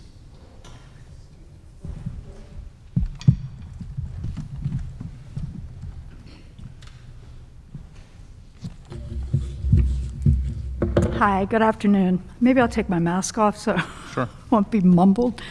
Good afternoon to everyone. We are grateful that the York Road is, as other people have already said, that York Road is no longer the proposed dividing line between Northern and Northeastern. Our neighborhood is, and that I'm representing today, sorry, I'm a little nervous, is Belvedere Improvement Association, which includes streets on both sides of York Road. So we really appreciate that the Baltimore Police Department, Mayor, and City Council were open to making those adjustments to that first map. I think it really demonstrates a willingness to listen to concerns, work together, build goodwill, and create more practical and effective solutions. The reason that I'm here today is because the current revised redistricting maps keeps all the streets in our neighborhood association together except for 2 blocks that are currently slotted for Northeastern. We don't really know why. A lot of our neighbors have asked why. We don't have the answers right now. But we think there are some factors to consider in reconsidering whether it really makes sense to leave these 2 blocks in a different district, or put them in a different district, I should say. One of the blocks is only 6 houses, and the other is a few more. And I have just a couple of maps that I'll show quickly. So First, I'll say we really do understand and appreciate that a lot of work has gone into what's been done already. I can't even imagine the magnitude of the challenges. We also understand that revising it again for any reasons is, trouble, may seem unnecessary.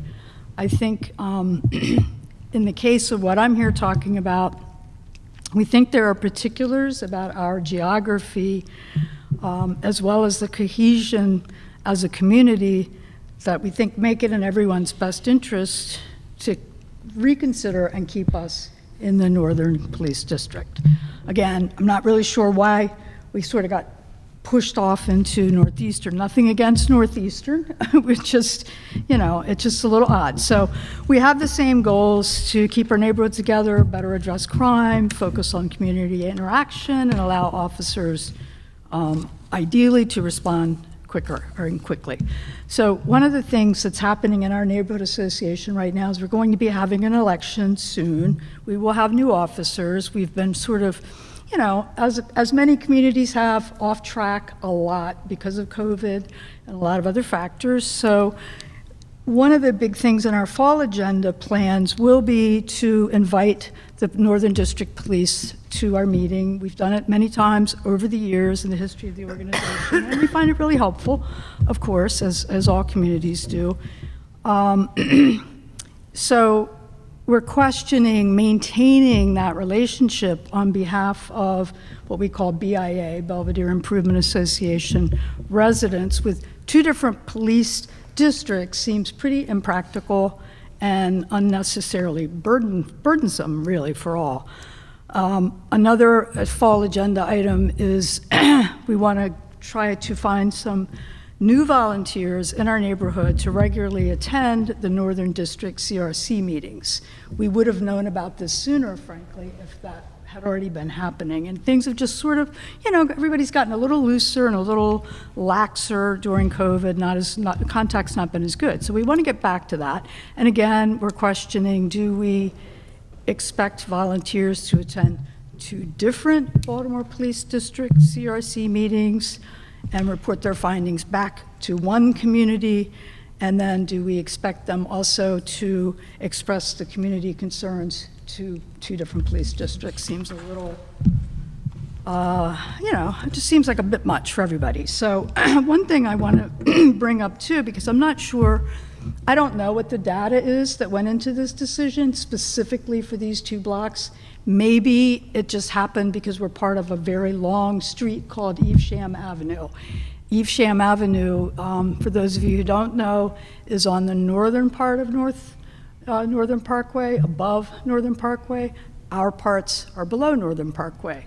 So for our purposes, for all practicality, for access, for everything, what's on the other side of Northern Parkway might as well be Towson. I mean, we're not connected to Evesham Avenue. Evesham Avenue was split when Northern Parkway went in. So we're physically very divided. And indulge me for a moment. I know everyone's not going to be able to see this, but you can see, you can see it well, so I'll put it here. One of the particulars about our two blocks is that there's no car access except from Orkney Road off of Belvedere heading north. That's it. The short block that I mentioned, that's 6 houses, is a dead end.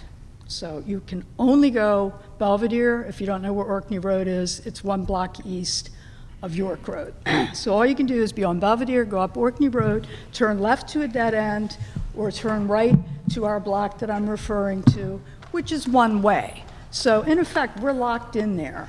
And the only way that there's any kind of car access to these two blocks is by way of Belvedere and Orkney. Go left to the dead end, go right for the one-way block that I'm talking about.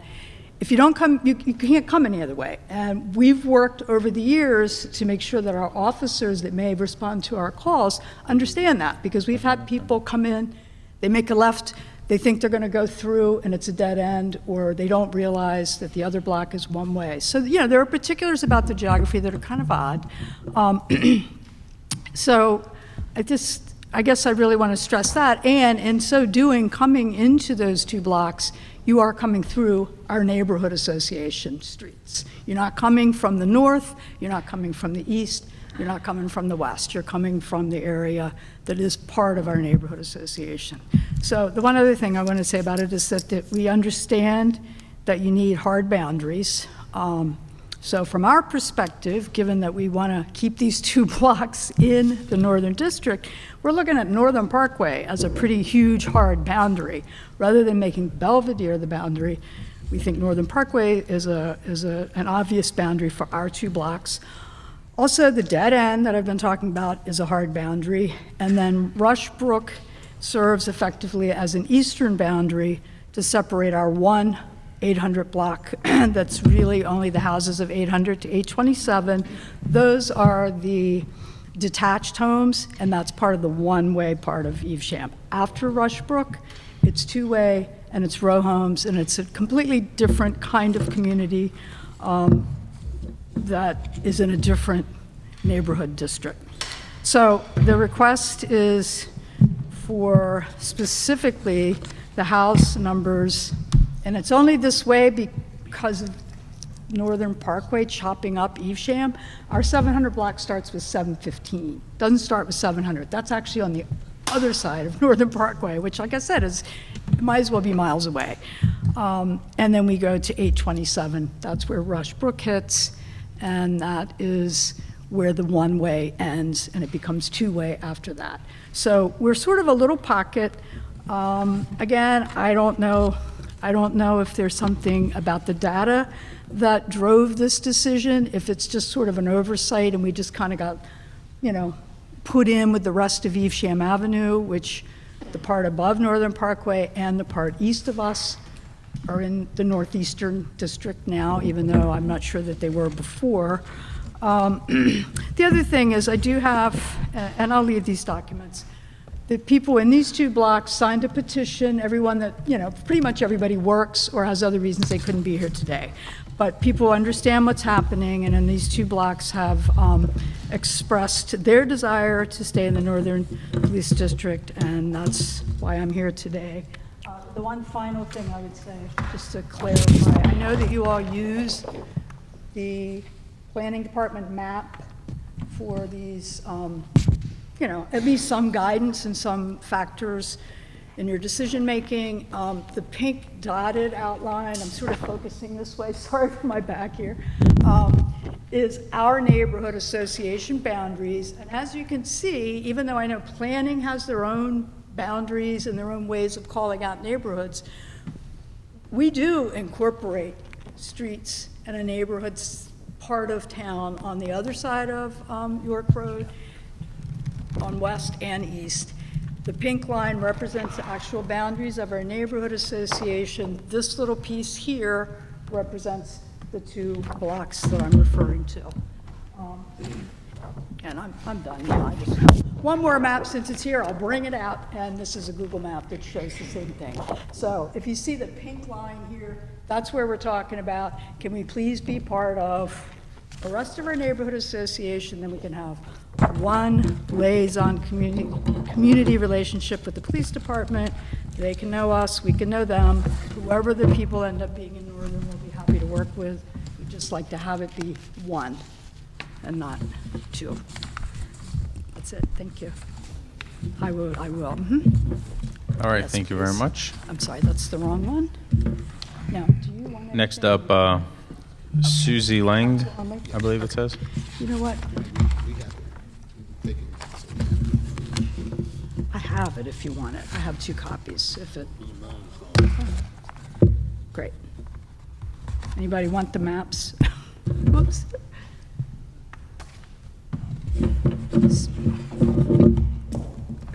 Thank you. Do you mind giving the maps off? Thank you very much. Thank you.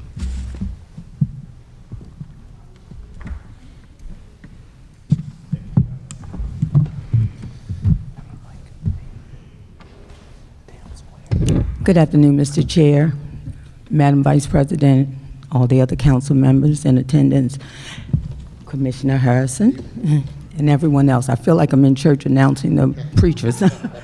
But anyway, my name is Susie Lang, and I'm a resident of the Coldstream Homestead Montebello community.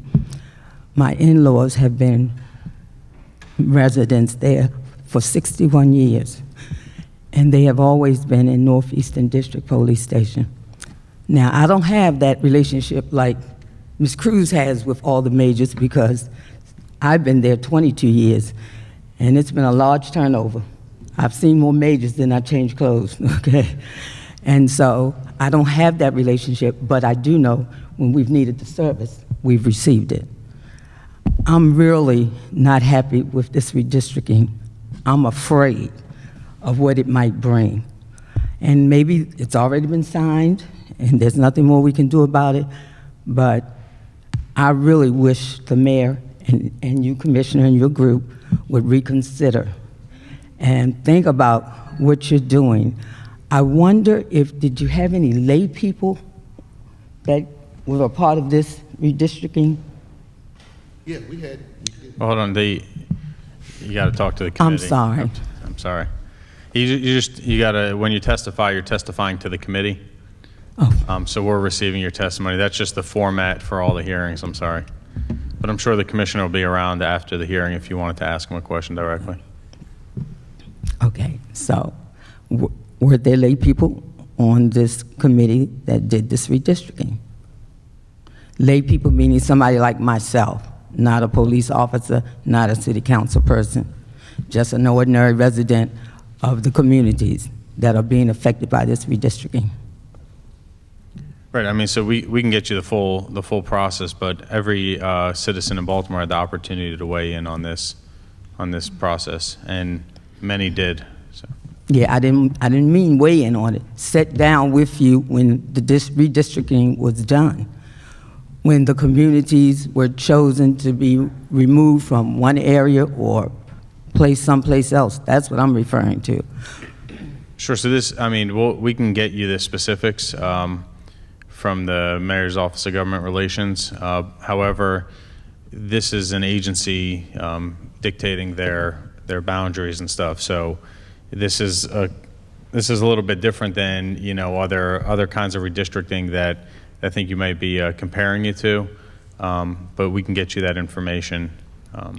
It's okay. I sat in on the meeting at Northeastern District Police Station, but it was so many people there, very few people got to speak. So, but anyway, I just want to let you know, please, we implore you to please reconsider this redistricting, especially taking Chum out of Northeastern and putting it into the Eastern District. Thank you. Thank you. The last person I have here to sign up to testify, I'm sorry, I'm having trouble reading the handwriting. Can you figure out what that is?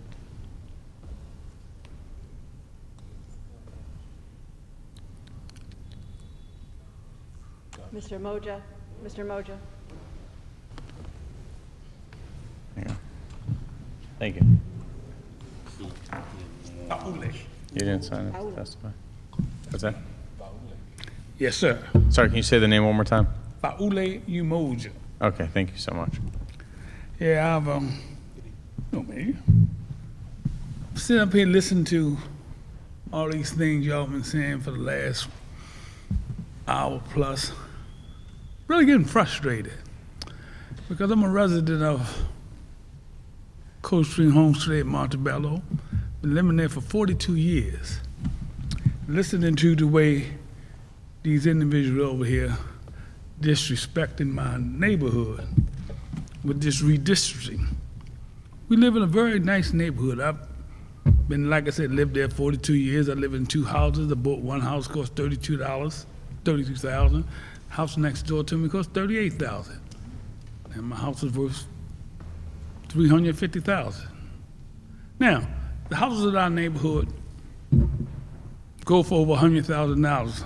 We live in a healthy neighborhood. Crime rate, because I work with the community, very low. Now y'all want to redistrict us and put us in Eastern District where the crime rate is extremely high. But what I noticed in this, whatever y'all call it here, y'all never talked about the human factor. Y'all gave us statistics and statistics and statistics and trying to make Baltimore a police state. The whole meeting was about policing, policing, and policing. You never talked about the citizens and what was good for the citizens, only the police. And what the police were going to do for the citizens. And when you call the police, when the police were going to respond to the citizens, and how the police was going to police the citizens. You have to understand that we got to do something for the citizens to stop the police to have to come to the rescue of the citizens. And then I had to listen to the city council representatives saying, we agree to what the police are doing to our community, to our citizens. Blasphemy. Why should you agree with what these people want to do to our city? And then somebody say, hire more police. Disagree with that too. I was born in the 40s. I was born during Jim Crow. And then if you hire more police, I hate to tell you, they just go hire more white people, police in a black city. Don't want that either. Because again, police in a black city. I do appreciate if we had talked about the city, the human factor of this city, and doing something for the people in this city other than figuring out ways of locking them up. This whole meeting was about locking people up, locking people down. You should have been ashamed of yourself, City Council. Ms. Ramos is a part of Coldstream Homestead Montebello, so she understands what we are doing. So we got a beautiful community where we had less crime than the rest of the communities. So y'all want to attach us to Eastern District with all of their crime. So when somebody say, what community should we move in Baltimore?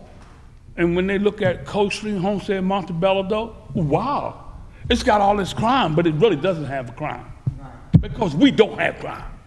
But Eastern District does. So you're gonna attach us to Eastern District and gonna give us their crime when it does not belong to us. Something is wrong with that picture. In this committee, these people, whoever they are, with their statistics, that are not people, that are numbers and algorithm, say, let's do this. Without the human factor. We are human beings that live in Coldstream Homestead Montebello. And I do appreciate if y'all think about it. And one more thing, you really blew me with it. And when you said, what y'all are doing may not be able to be changed.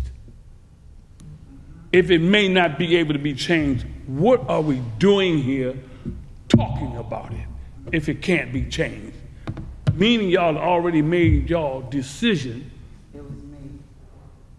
and doing what you're doing. You may as well take us back to 1938, Germany, when the Gestapo and the police state was developed. Thank you. I don't have anybody else here checked off to testify. Is there anybody who was missed that would like to testify? Come on, Mr. Washington. I see you signed in. I just didn't check off to testify, but you're welcome to come up and speak.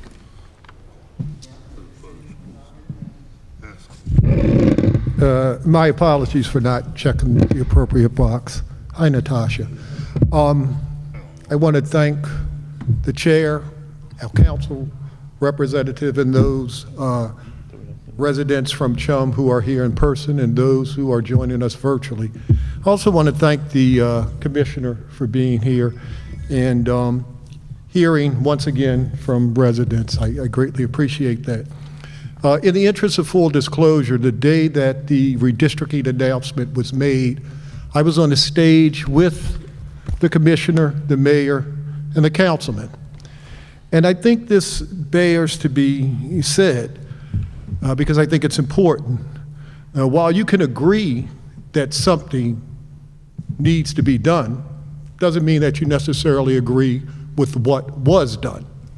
And as you've heard from community residents from Coldstream, Homestead, Montebello, and Bel Air, Edison, and other neighborhoods, there is some differences here in the thought and execution of this redistricting map.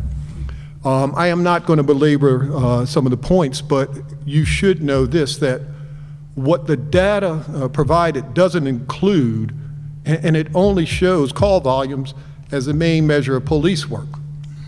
Chum and other communities need proactive police work, and we know that black communities often don't call the police as much as others. Now, the reason why I bring this up is because we have requested data from your office.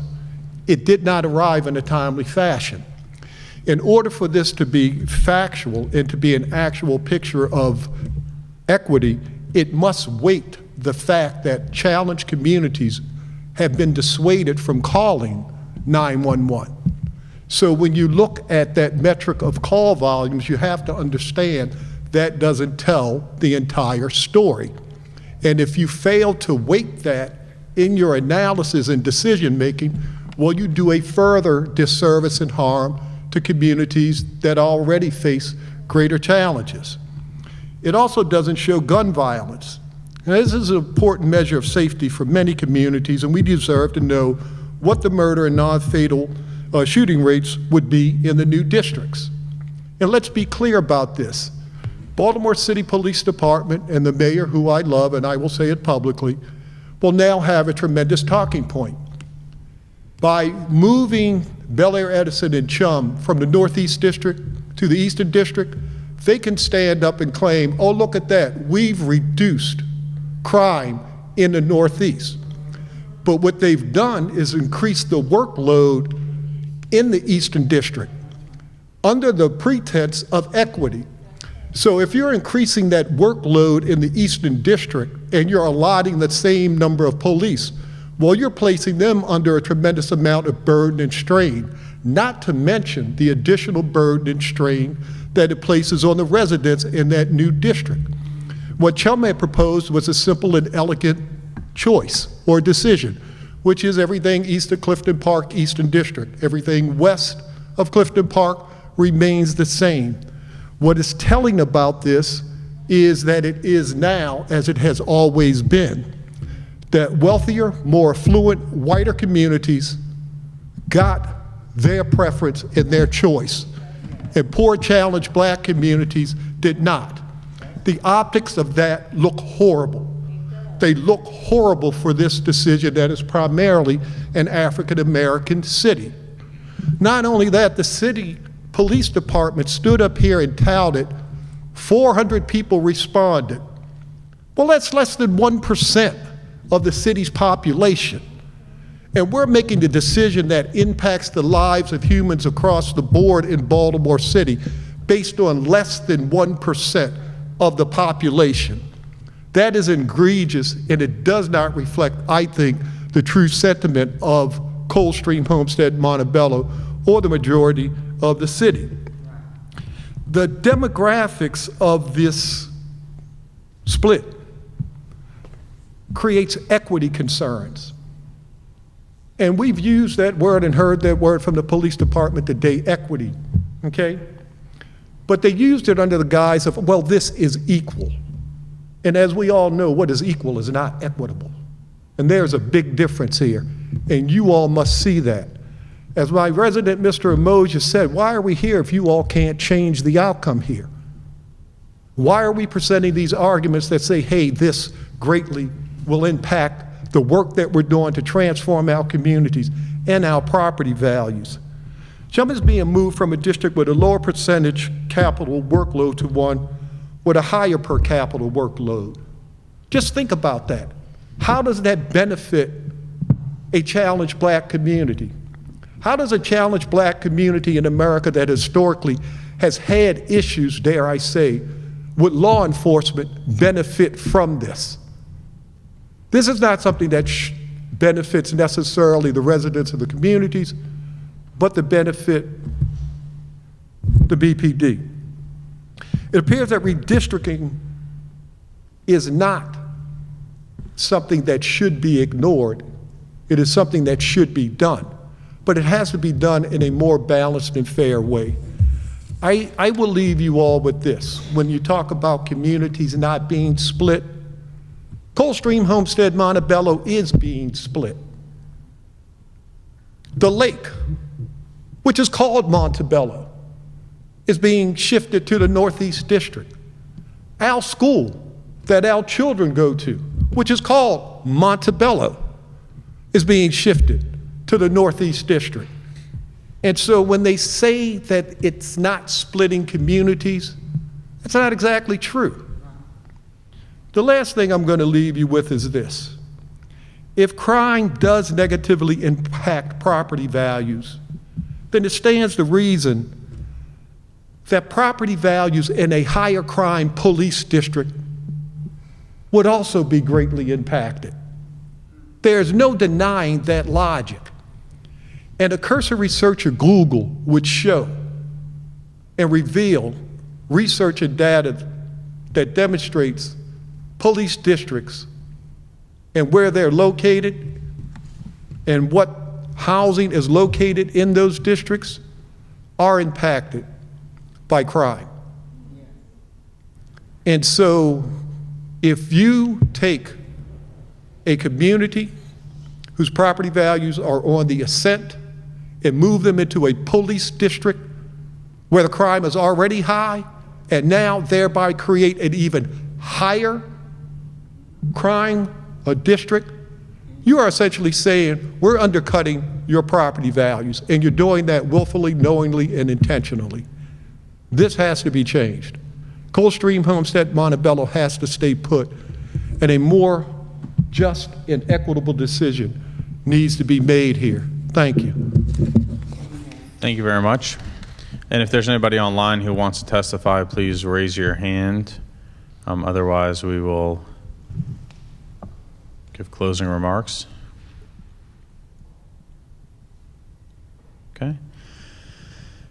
Seeing none, I want to first thank everybody for being here, everybody from the public to come out here.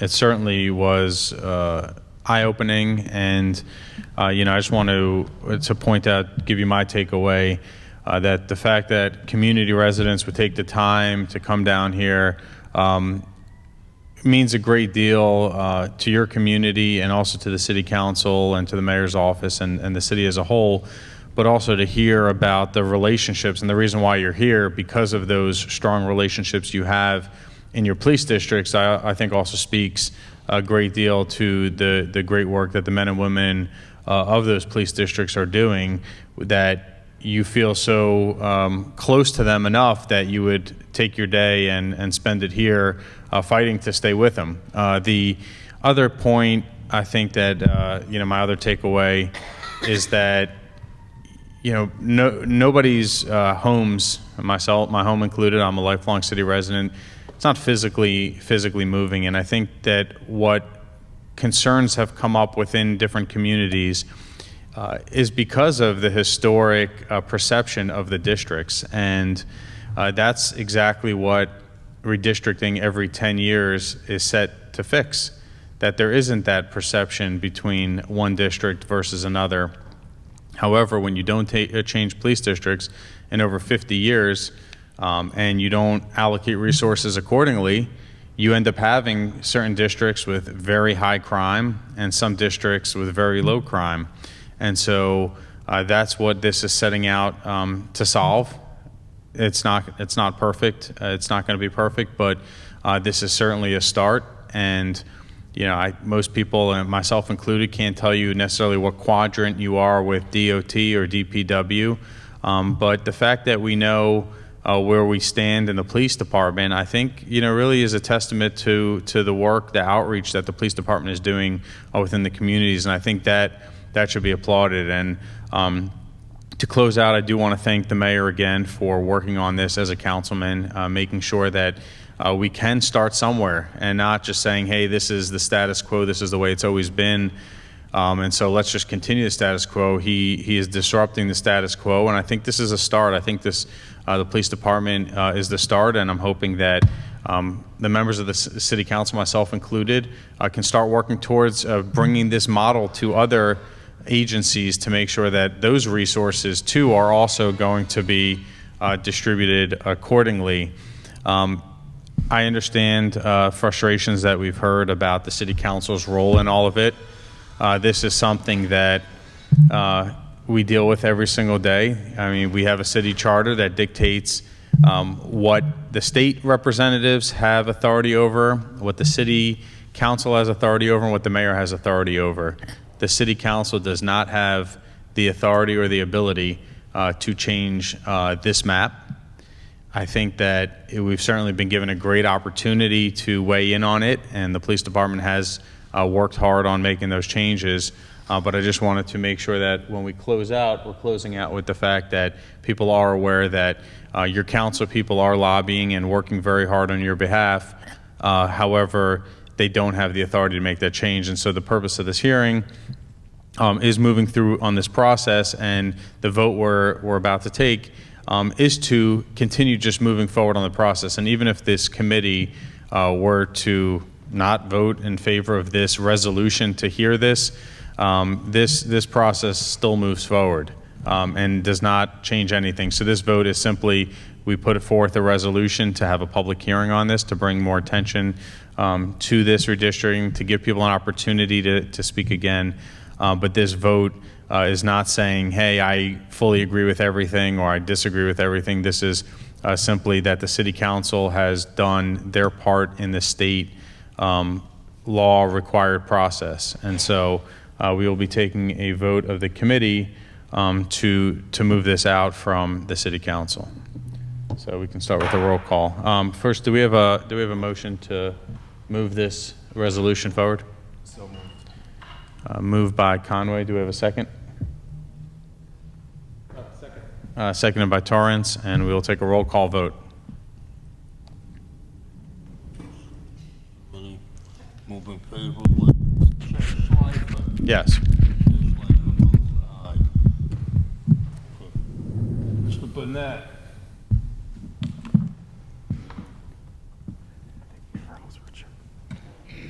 He froze. Looks like he froze. Hey, oh, there you go. Burnett. There he goes. You want to, Councilman Burnett, you want to give a thumbs up to vote for this amendment or a thumbs down?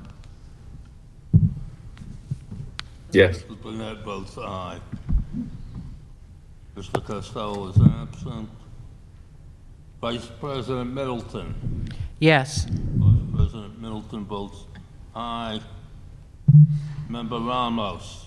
Can I explain my vote, Mr. Chair? Sure. Thanks. It's pretty obvious that residents in my communities are very upset about this, and I am as well. I also know that this process was super important to go through so that lots of people actually got a chance to have input on the how city services are deployed, basically, which we haven't had before, ever, right? So I imagine and hope that this can be a model, as Mr. Chair said, for the future, because not just for the police department, but for every agency, because we as council members are on the ground. We know exactly what needs to be done on every single block in our communities. So I'm hoping that this can be a model. We also know that given the fact that there were some other factors involved in the data, that hopefully we can get multi-agency participation in addressing violent crime and crime in general. And I want to make sure that we keep the commissioner and the police department to their promise. We need to change what's happening in Eastern District. We have to do it. There is no question. We should not come back here in 10 years for this map to look the same. We cannot come back here with this map with the same statistics in Eastern District. It's totally unacceptable. So I commit that I and our office and I will work extremely hard to make that change. and ask the mayor's office to help us with that as well, because our residents deserve it.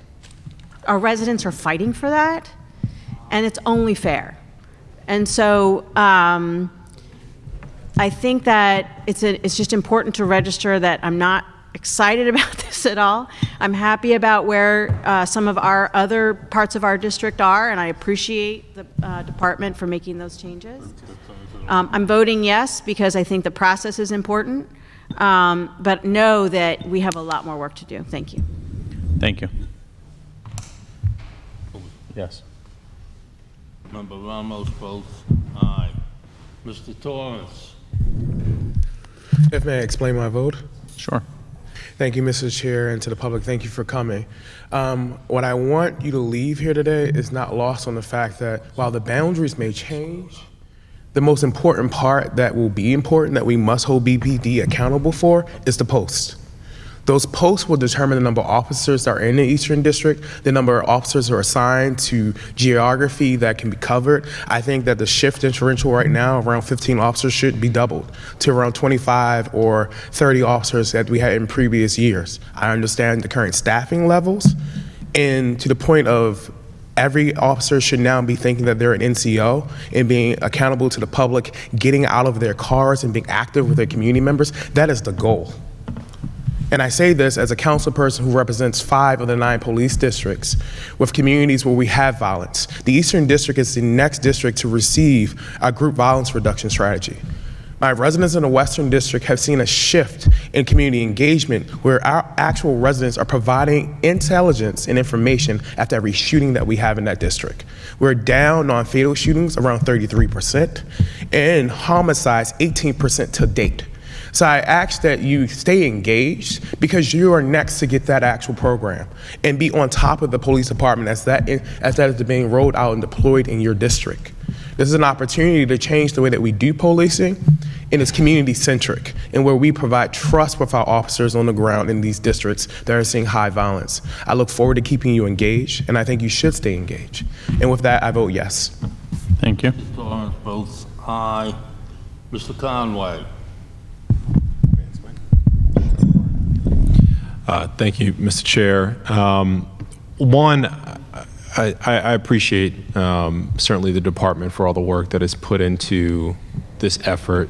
It takes a lot of time, a lot of back and forth, and certainly appreciate the work that you guys have put in to take into consideration particularly some of the issues that are brought to you guys throughout this process, and of course the mayor's office as well, and making those changes. Certainly the map is not perfect. I don't think you're going to hear that from anybody up here, but I do want to applaud what was probably an important process once again in getting community feedback and insight. Of course, I would love to have had the opportunity to further tweak this map here in this meeting. That's not an option that we have, but I think certainly Chum is not a part of my district, and neither is Bella Edison. I've done a lot of work with Bella Edison in the past, but I appreciate you guys for coming out, taking the time out of your day to come here to talk to us, to make sure that your thoughts were heard. I think we have this being our first opportunity, a slice at this problem. We will have this opportunity again in 10 years. I look forward to having that opportunity again. I won't probably be on the council by then, but that said, I think the work that we've done here today is hopefully an important first step in a process that we are able to revisit time and time again in a way that is going to be helpful and informed. And I think in the next 10 years, when we're working within this current map, we're able to build these very strong relationships with our new district commanders and the new changes within our district. So I do support this. My vote is aye. Mr. Conway votes aye. Mr. Chair, there are 6 votes in the affirmative, no negatives. The resolution can go to second reader at Monday night's meeting. Thank you very much. We are adjourned.